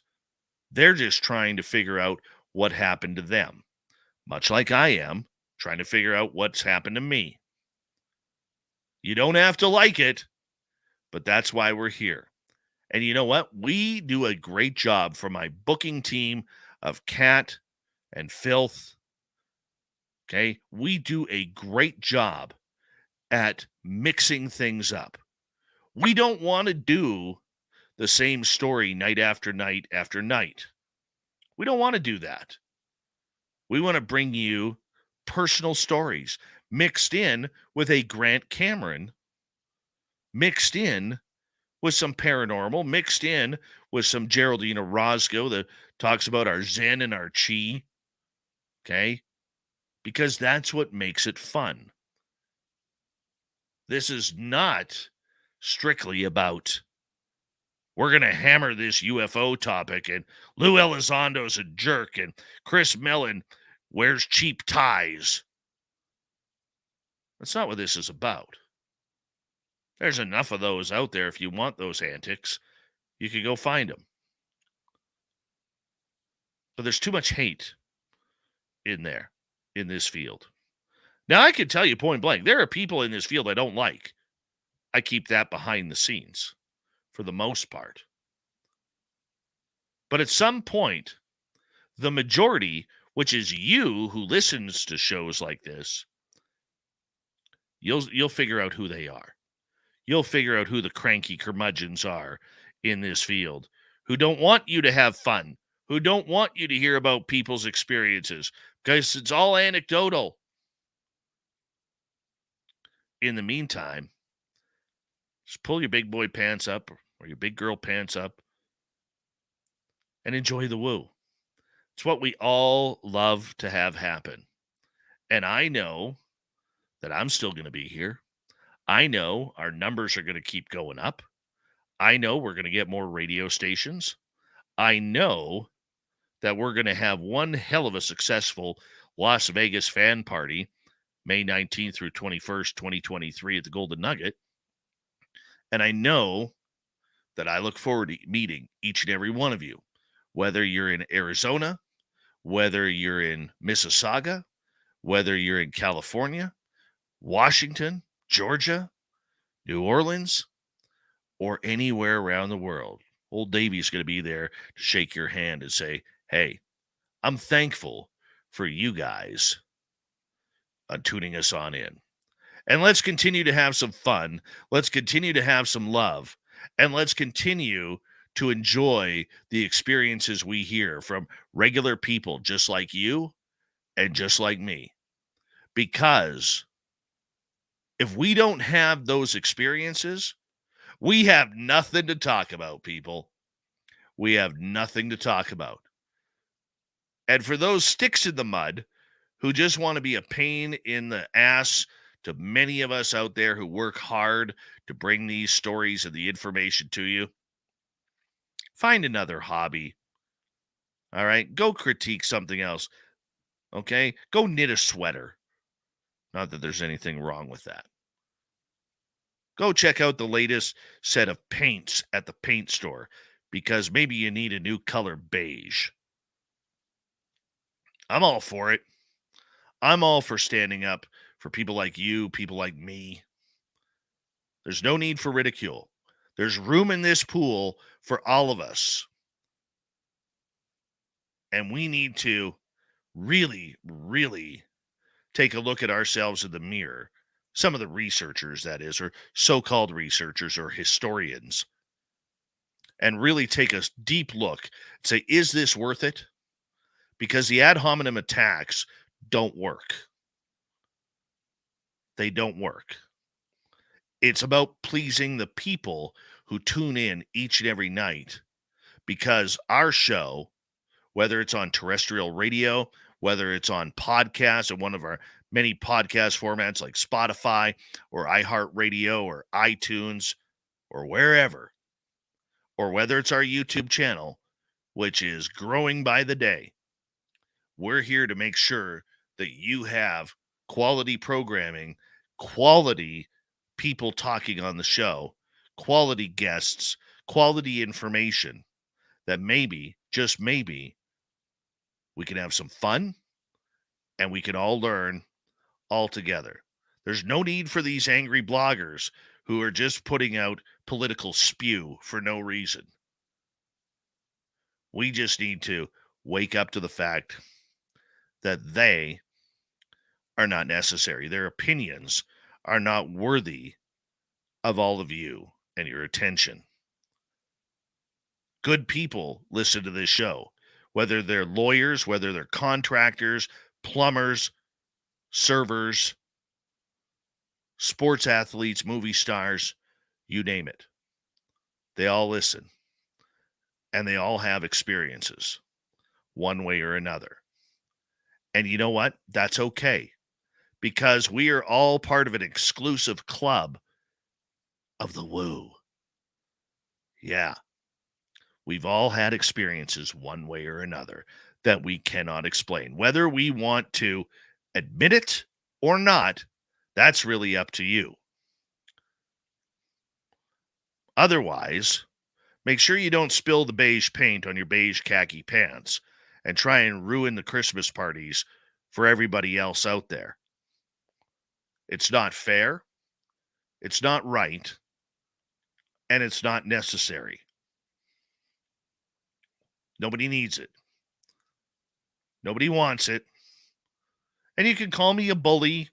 You can call me a threat. You can call me anything that you want. All right? I'm a big boy. Meet me on the ice. There's your challenge. Meet me on the ice. And we'll see. We'll see how it happens. But until then, allow people to come up with their own thoughts, with their own answers, because you don't have the answers. I don't have the answers, but at least we're doing something about it to help bring those answers forward, one tiny footstep at a time. That is your Dave 101. And if you have an opinion of that, you can write it on down on our YouTube channel. We want to hear it. We want to read it. And if you want to share it, you go right ahead. You can do whatever you want. It's all about joining the Club of the Woo. And I want to say a big thank you tonight to Super Duke from World Bigfoot Radio for coming on in, putting on the big boy pants while he is sick to give us the Cryptid report. Our main man, Swamp Dweller, for coming on in and providing us another spooky story for the swamp. And, of course, the legendary Grant Cameron coming in talking about how UFOs are not a threat unless you're in the United States and you need some money for that budget. Controversial? Of course. But it's a topic that we do need to discuss. And Grant did a phenomenal job once again. So thank you so much for tuning us in. We got Mr. Ron Bumblefoot Thal rocking in the background with Little Brother Is Watching. Bumblefoot is the official music of Spaced Out Radio, rocking us in and out of every single show. Get your horns up for the guitar god himself. Special thanks to everybody listening in at home, at work, in your cars, wherever you may be. Thank you to everyone in our chat rooms tonight on Spreaker, YouTube, LGAP, Facebook, Twitch, StreamYard, the Space Travelers Club, and on Twitter at hashtag Spaced Out Radio. I know you're out there somewhere. Remember, this show is copyright by Spaced Out Radio and SOR Media Ventures Limited. Thank you so much for choosing to share your evening with us, because together, my friends, we're watching. We own the night. Mr. Bumblefoot, we need a favor. We need you to take us home.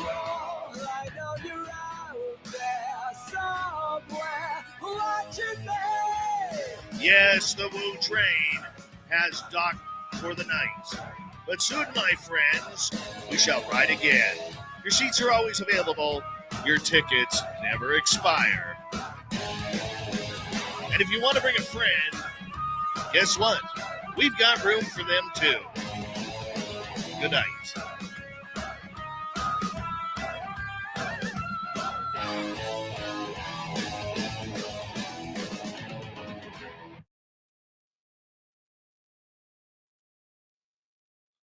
That's a good one.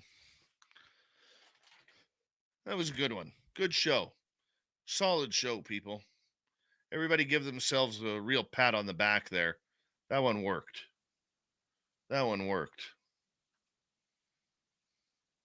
Very happy for all of us with this one.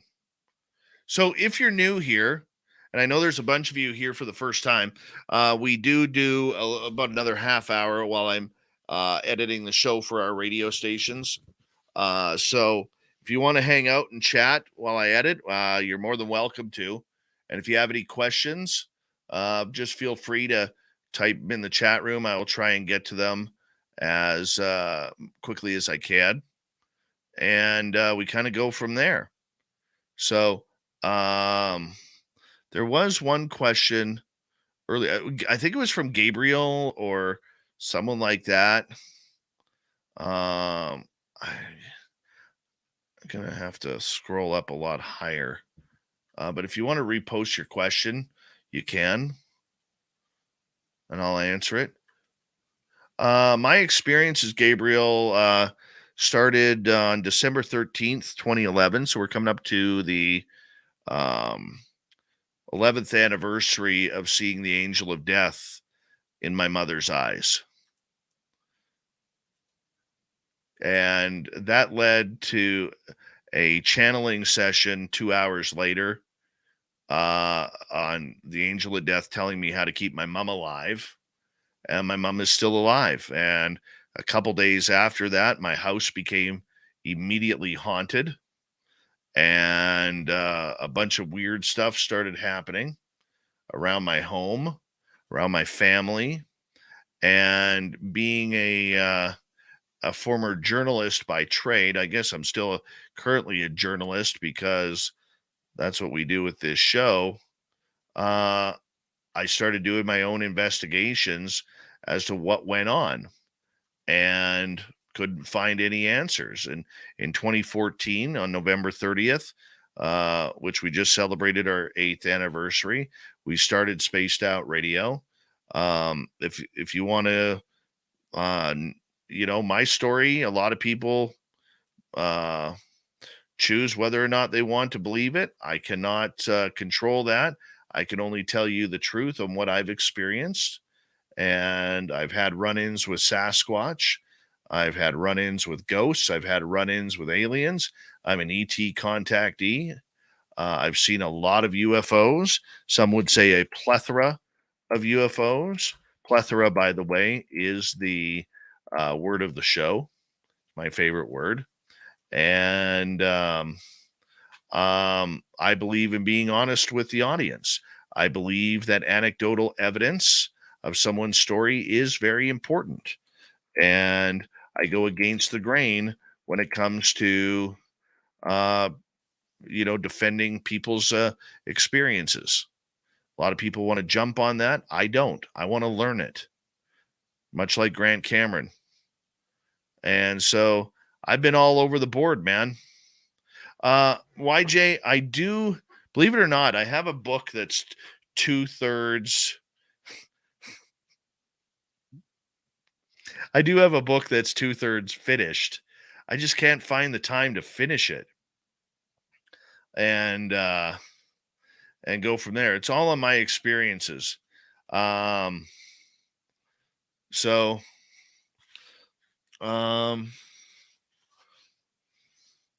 pretty much it. Yeah, I got a big head. Look how small or wide I got to put that.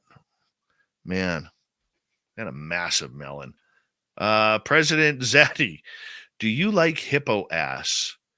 Well, don't really know how to answer that, but it is a good question. I do like hippopotamuses. I think it's funny the way they poop while they wag their tails to spread their poop all over the place. So I guess, yeah, I do. Apparently, I am the host who likes hippo ass. Michael Leger, did you see the giant blue orb next to the sun, Dave? I did not. I did not. I apologize. When did that happen? Was that today? And was that a Vancouver Island thing? Let me know. Do you believe in resurrection? Yes. Yes, I do. Maggie, how do you remember all of your chatters? Because during the show, I'm focusing with my headphones on what the person is saying. I've got my screen up so I can kind of I'm like one eye on the screen and one eye always on the chat room. And a lot of our regulars I've known for a long time, and I think it's important to know who your audience is, and that's how I stay in touch with what's going on. So yeah, that's how I do it. There's the big secret. Michelle Roos, hello, it's your birthday on the 13th also. Well, come in and we'll sing happy birthday to you. Yeah, we will. We'll do that.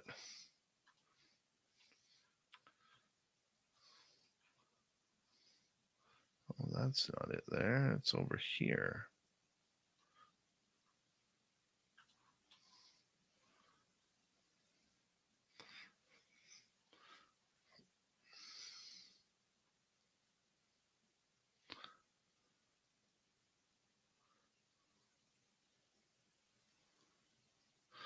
Steve Long, good comment. There is no room in this pool for verified lies, grifts, or deceptions, Dave. And those who work to expose such aren't curmudgeons like you. They find half truths and context manipulation unacceptable. And I think that's a fair comment, Steve. Okay, I do. Right? But let me ask you this, Steve, and I'm saying this. I would love to have this discussion with you. Okay, because I think it's a very important part of the conversation. Okay, everybody should be skeptical, myself included. Okay, myself included, and I try to be, as we all should. Like if I'm out in the field, I'm looking for things and I'm not a researcher. I am totally amateur at it. But one thing that I am trying to do is I am trying to how can I put this? Because I'm doing too many things at once here. I'm trying to figure out what it's not before I sit there and say, "Oh, that's a UFO, or that's a ghost, or that's a Bigfoot." No, man, I'm looking for truth on things. Okay, and yes, you're right. There are a lot of grifters out there. There are a lot of deceptions that are going on, and we have to be able to bring those out. But that being said, there are a number of people out there, okay, like my one critic, who tends to go a little too far at times.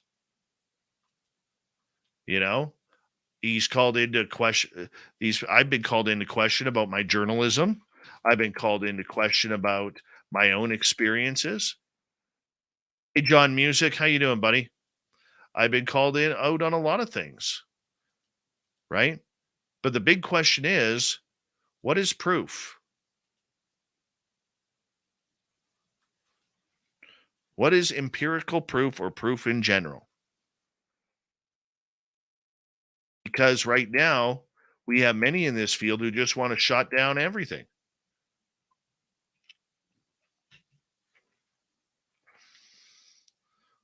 No, I think that, Steve, I have a lot of respect for that question. Don't think that I haven't thought about that or haven't discussed that many a times with people, whether it's on air or behind the scenes, right? But the problem that we have, Steve, with a lot of the critics out there, okay, not all, I don't want to throw everyone in one basket, okay, but with a lot of the critics out there, what they are doing is they are critiquing because their own opinion does not believe in what is going on. When you are fighting an argument with opinion, we're not getting ahead.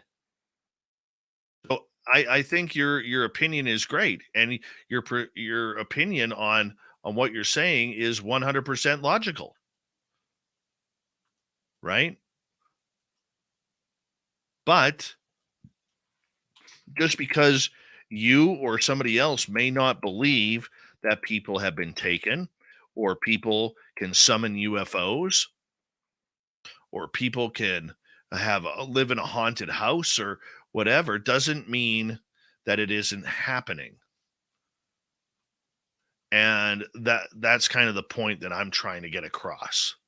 So I might not be doing a very good job of it right now because, like I said, I'm doing 3 things at once, but I highly respect your opinion on that, and I think your words are correct. And there's your response. Appreciate you addressing my comment, Dave. Agreed that there's plenty of disingenuous and bias coming from all sides. 100%. 100%. And Steve, you point out a very, very big part of the conversation that needs to be had. You really do. Okay? Because like I even said it last night. Okay? Where if you want to confuse a paranormal investigator, ask them what they do with their proof or their evidence. 95% of them cannot answer it after we go through our evidence. Well, what do you do with it? Well, what do you mean? Well, what do you do with it after you go through with it? Oh, right.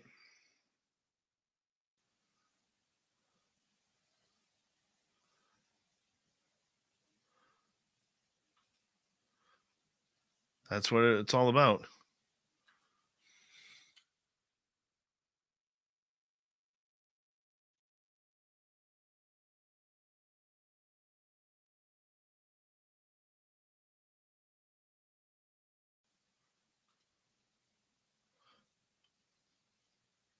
That's what we do. I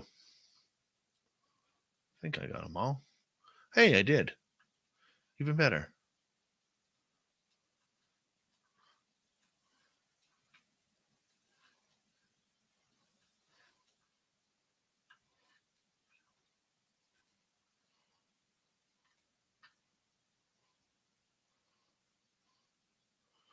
YJ, that's the correct answer.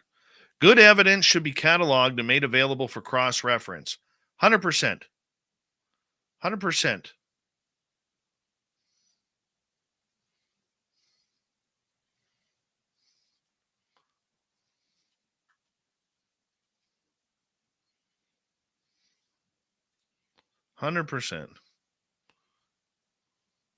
All right. There's a bunch of oryx standing around in Namibia. At Tembe, we got nothing. Let's go to the Okakwejo Resort, where there's a bunch of kudus filling the watering hole. You can barely see them. The camera's way too far away. What else do we have here? Oh, come on. Nkoro has no animals. Not that I see.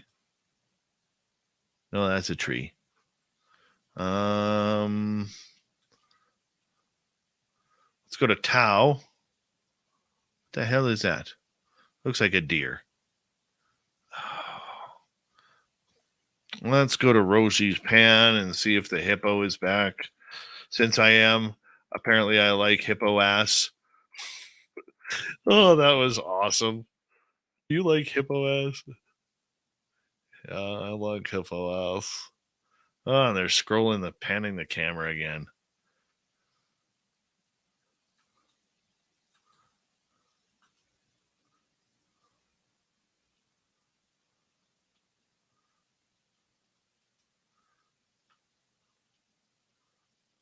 The little man is doing great, Sherry. I got to see him today on FaceTime. It's the best I could do, but it is what it is.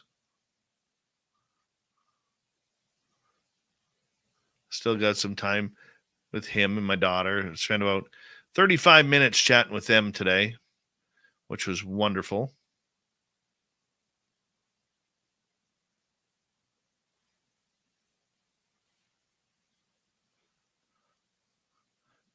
Which part, Nikki?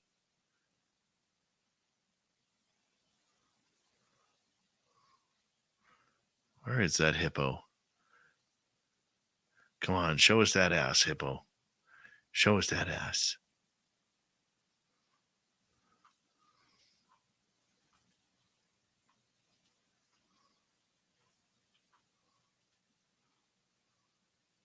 It's in there somewhere. You can see the water.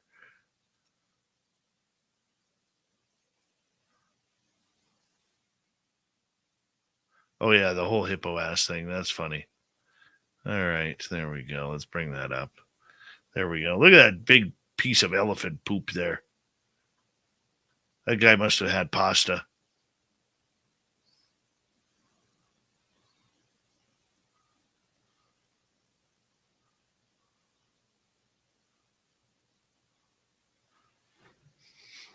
I will be right back. And you guys just sit cozy.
right. I am back. Let me just grab my audio here.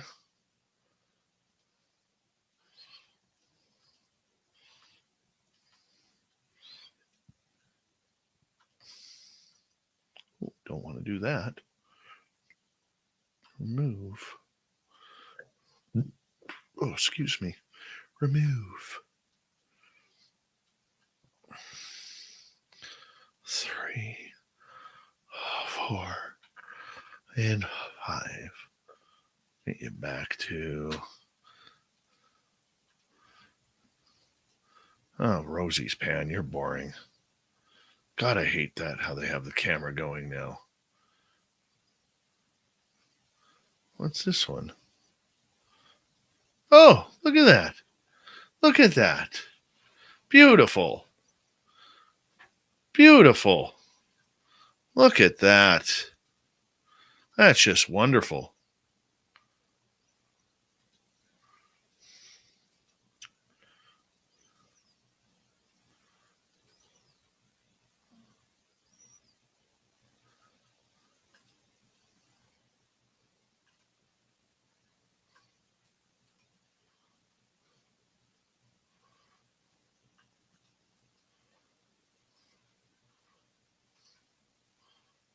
Look how cute those guys are.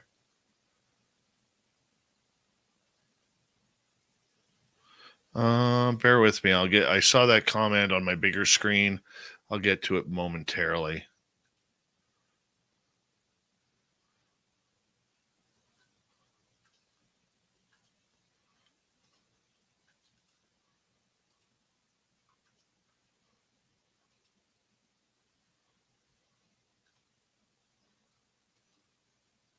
Where is it here? Gabriel, sorry.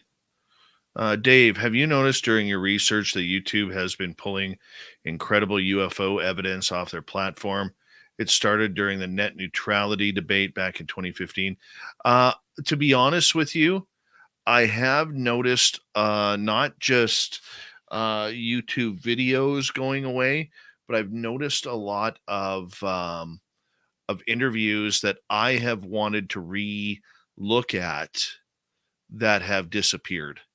Like for instance, I wanted to try and listen the other night to something that Andrew Bashago had said about time travel in jump rooms. I couldn't find the interview. That was a 6-hour long interview. Trying to find stuff on John Teeter, I've had troubles finding as well. Now, I don't know whether it's all because of the algorithms or they've been pulled down or channels have been shut down. Because remember, I mean, guys, you have to remember that a lot of podcasts come and go. Okay. And when they go, they take down their channels. So we don't know whether or not, or at least I don't know whether or not that is something that is courtesy of YouTube, and they're editing out of information, or if it's out of the fact that channels have shut down and they figure, well, we're shutting everything down, let's close down our YouTube channel, and things are gone. So I don't know. I apologize. I don't have a better answer for you regarding that, but that's the best I can do regarding that. Is I don't know whether it's one or the other. But we do know that YouTube over the years has scrubbed a lot of information. We do. Whether it's due to conspiracy theory, whether it's due to violence. I mean, prior to Google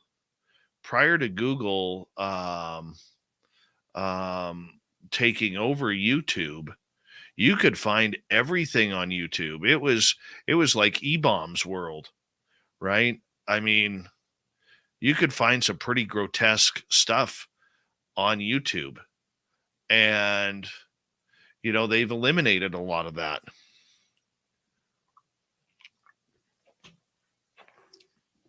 I know I got flagged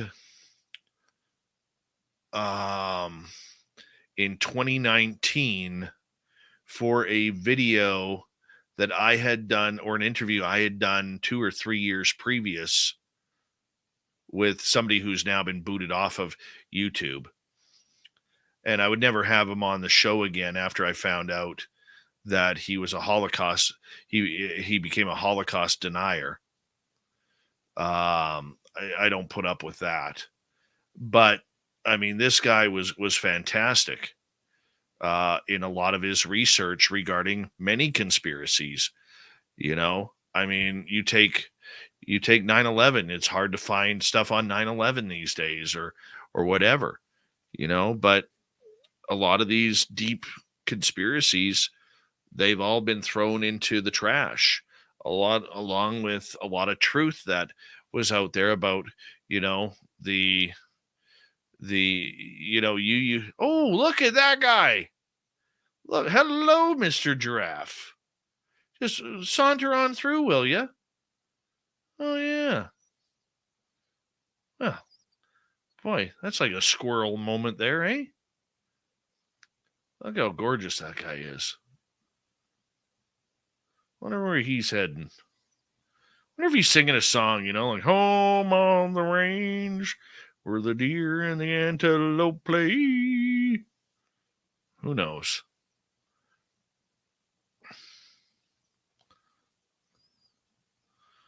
Yeah. If it happened to you, Gabriel, you know, I apologize about that.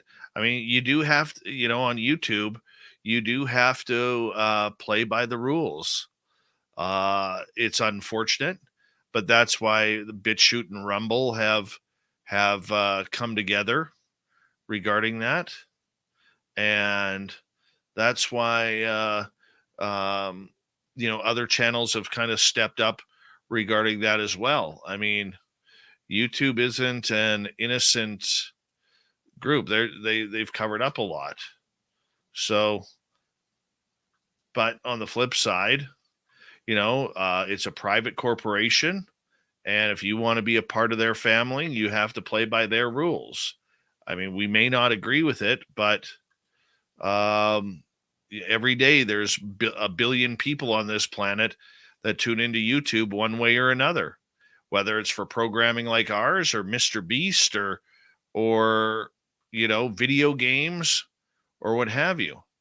You know, and to be honest, like, I have a 9-year-old son, and I'm glad that there is, you know, a little bit of editing on there that and programming that he doesn't want. But on the flip side, YouTube has a lot of things that I don't understand, a lot of sexual things, a lot of other types of information that you wouldn't believe is on there. You know, it's pretty, you know, it's pretty randy at times. Hi, DD74. How you doing? Good to see you back. Pam Smith, nice to see you.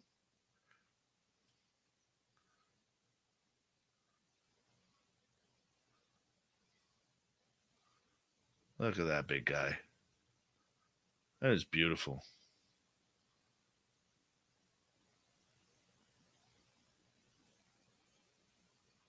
Looks like a dog man right here. That little tree. See the 2 ears? They got a dog man watching the giraffe. Sarah's yawning. See? Sarah yawns. Oh, not that one. Right there. Sarah yawns. And by the way, if you look at her picture, she's wearing like a bluish purple lipstick. She only wears that while listening to this show. Yeah. Only wears it for listening to this show.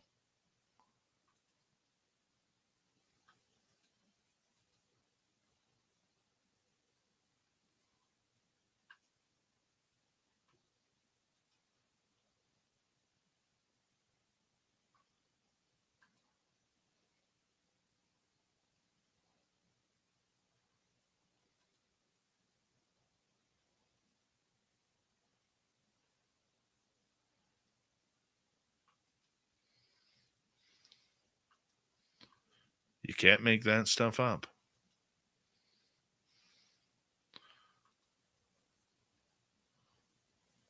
Oh, don't leave, Mr. Giraffe. Oh, what's that back there? Something. Oh, is that elephants up there? That is elephants up there. Oh, what's that? What is that? No, get back over there. To the left. I've never seen this camera before, so this is new to me.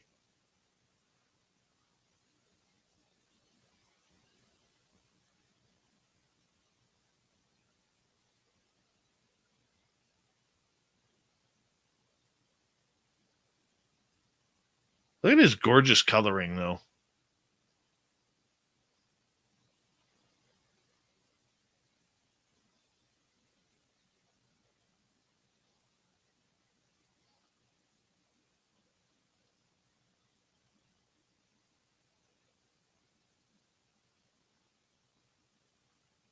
Hey, Kanga Anon, how are you?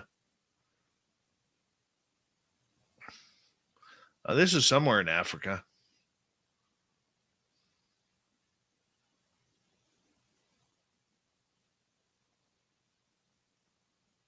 Okay, what's that up there? No. I don't want to go back here. Go back to where the animals were. There's nothing here.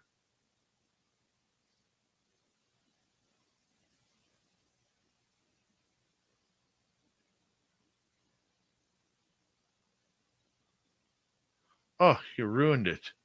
Okay, this is Africam Naledi Dam. Naledi Dam.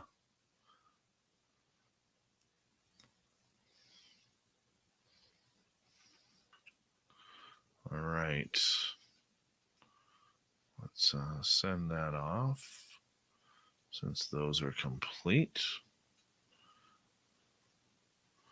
And we can probably for the best because it is time to say goodnight anyways. Let's go like this. Bring that over here. I want to say a big thank you to Dry Toast, Pam, Human Carl, Red Panda, Lori, D. Cohen, Chris, Jeremy, Sally, and Jeff. Excuse me. For the super chats tonight. Very much appreciate the love and support, guys. Very much appreciate all of you being here, especially our new listeners who maybe have tuned us in. Thank you to our brand new subscribers. Don't forget to follow us on Twitter at Spaced Out Radio, Instagram at Spaced Out Radio Show. You can hang out there and check it on out. I'm at Dave Scott, SOR, both on Twitter and Instagram. If you want my personal profiles on Facebook, you can join our Spaced Out Radio group. And if you want some swag, our website, spacedoutradio.com. And we will have you there. Thanks, Bobbert. Yes, I love you. I love you, Bobbert. Love you dearly. Is there something there? Oh, see, we got elephants there on the other side. Getting themselves wet for the hot African sun. All right, everyone.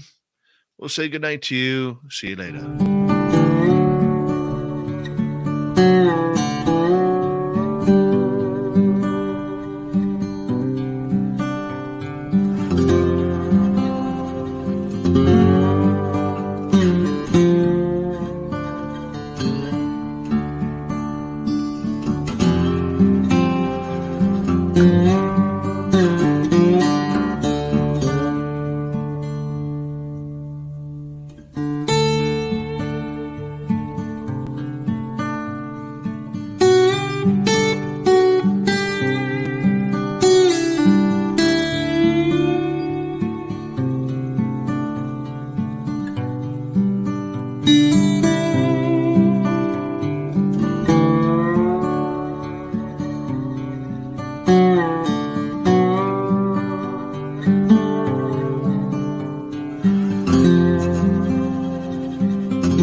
Stay healthy, my friend. You too. You need bail money, give me a call. Always, Dad. Take care. You too.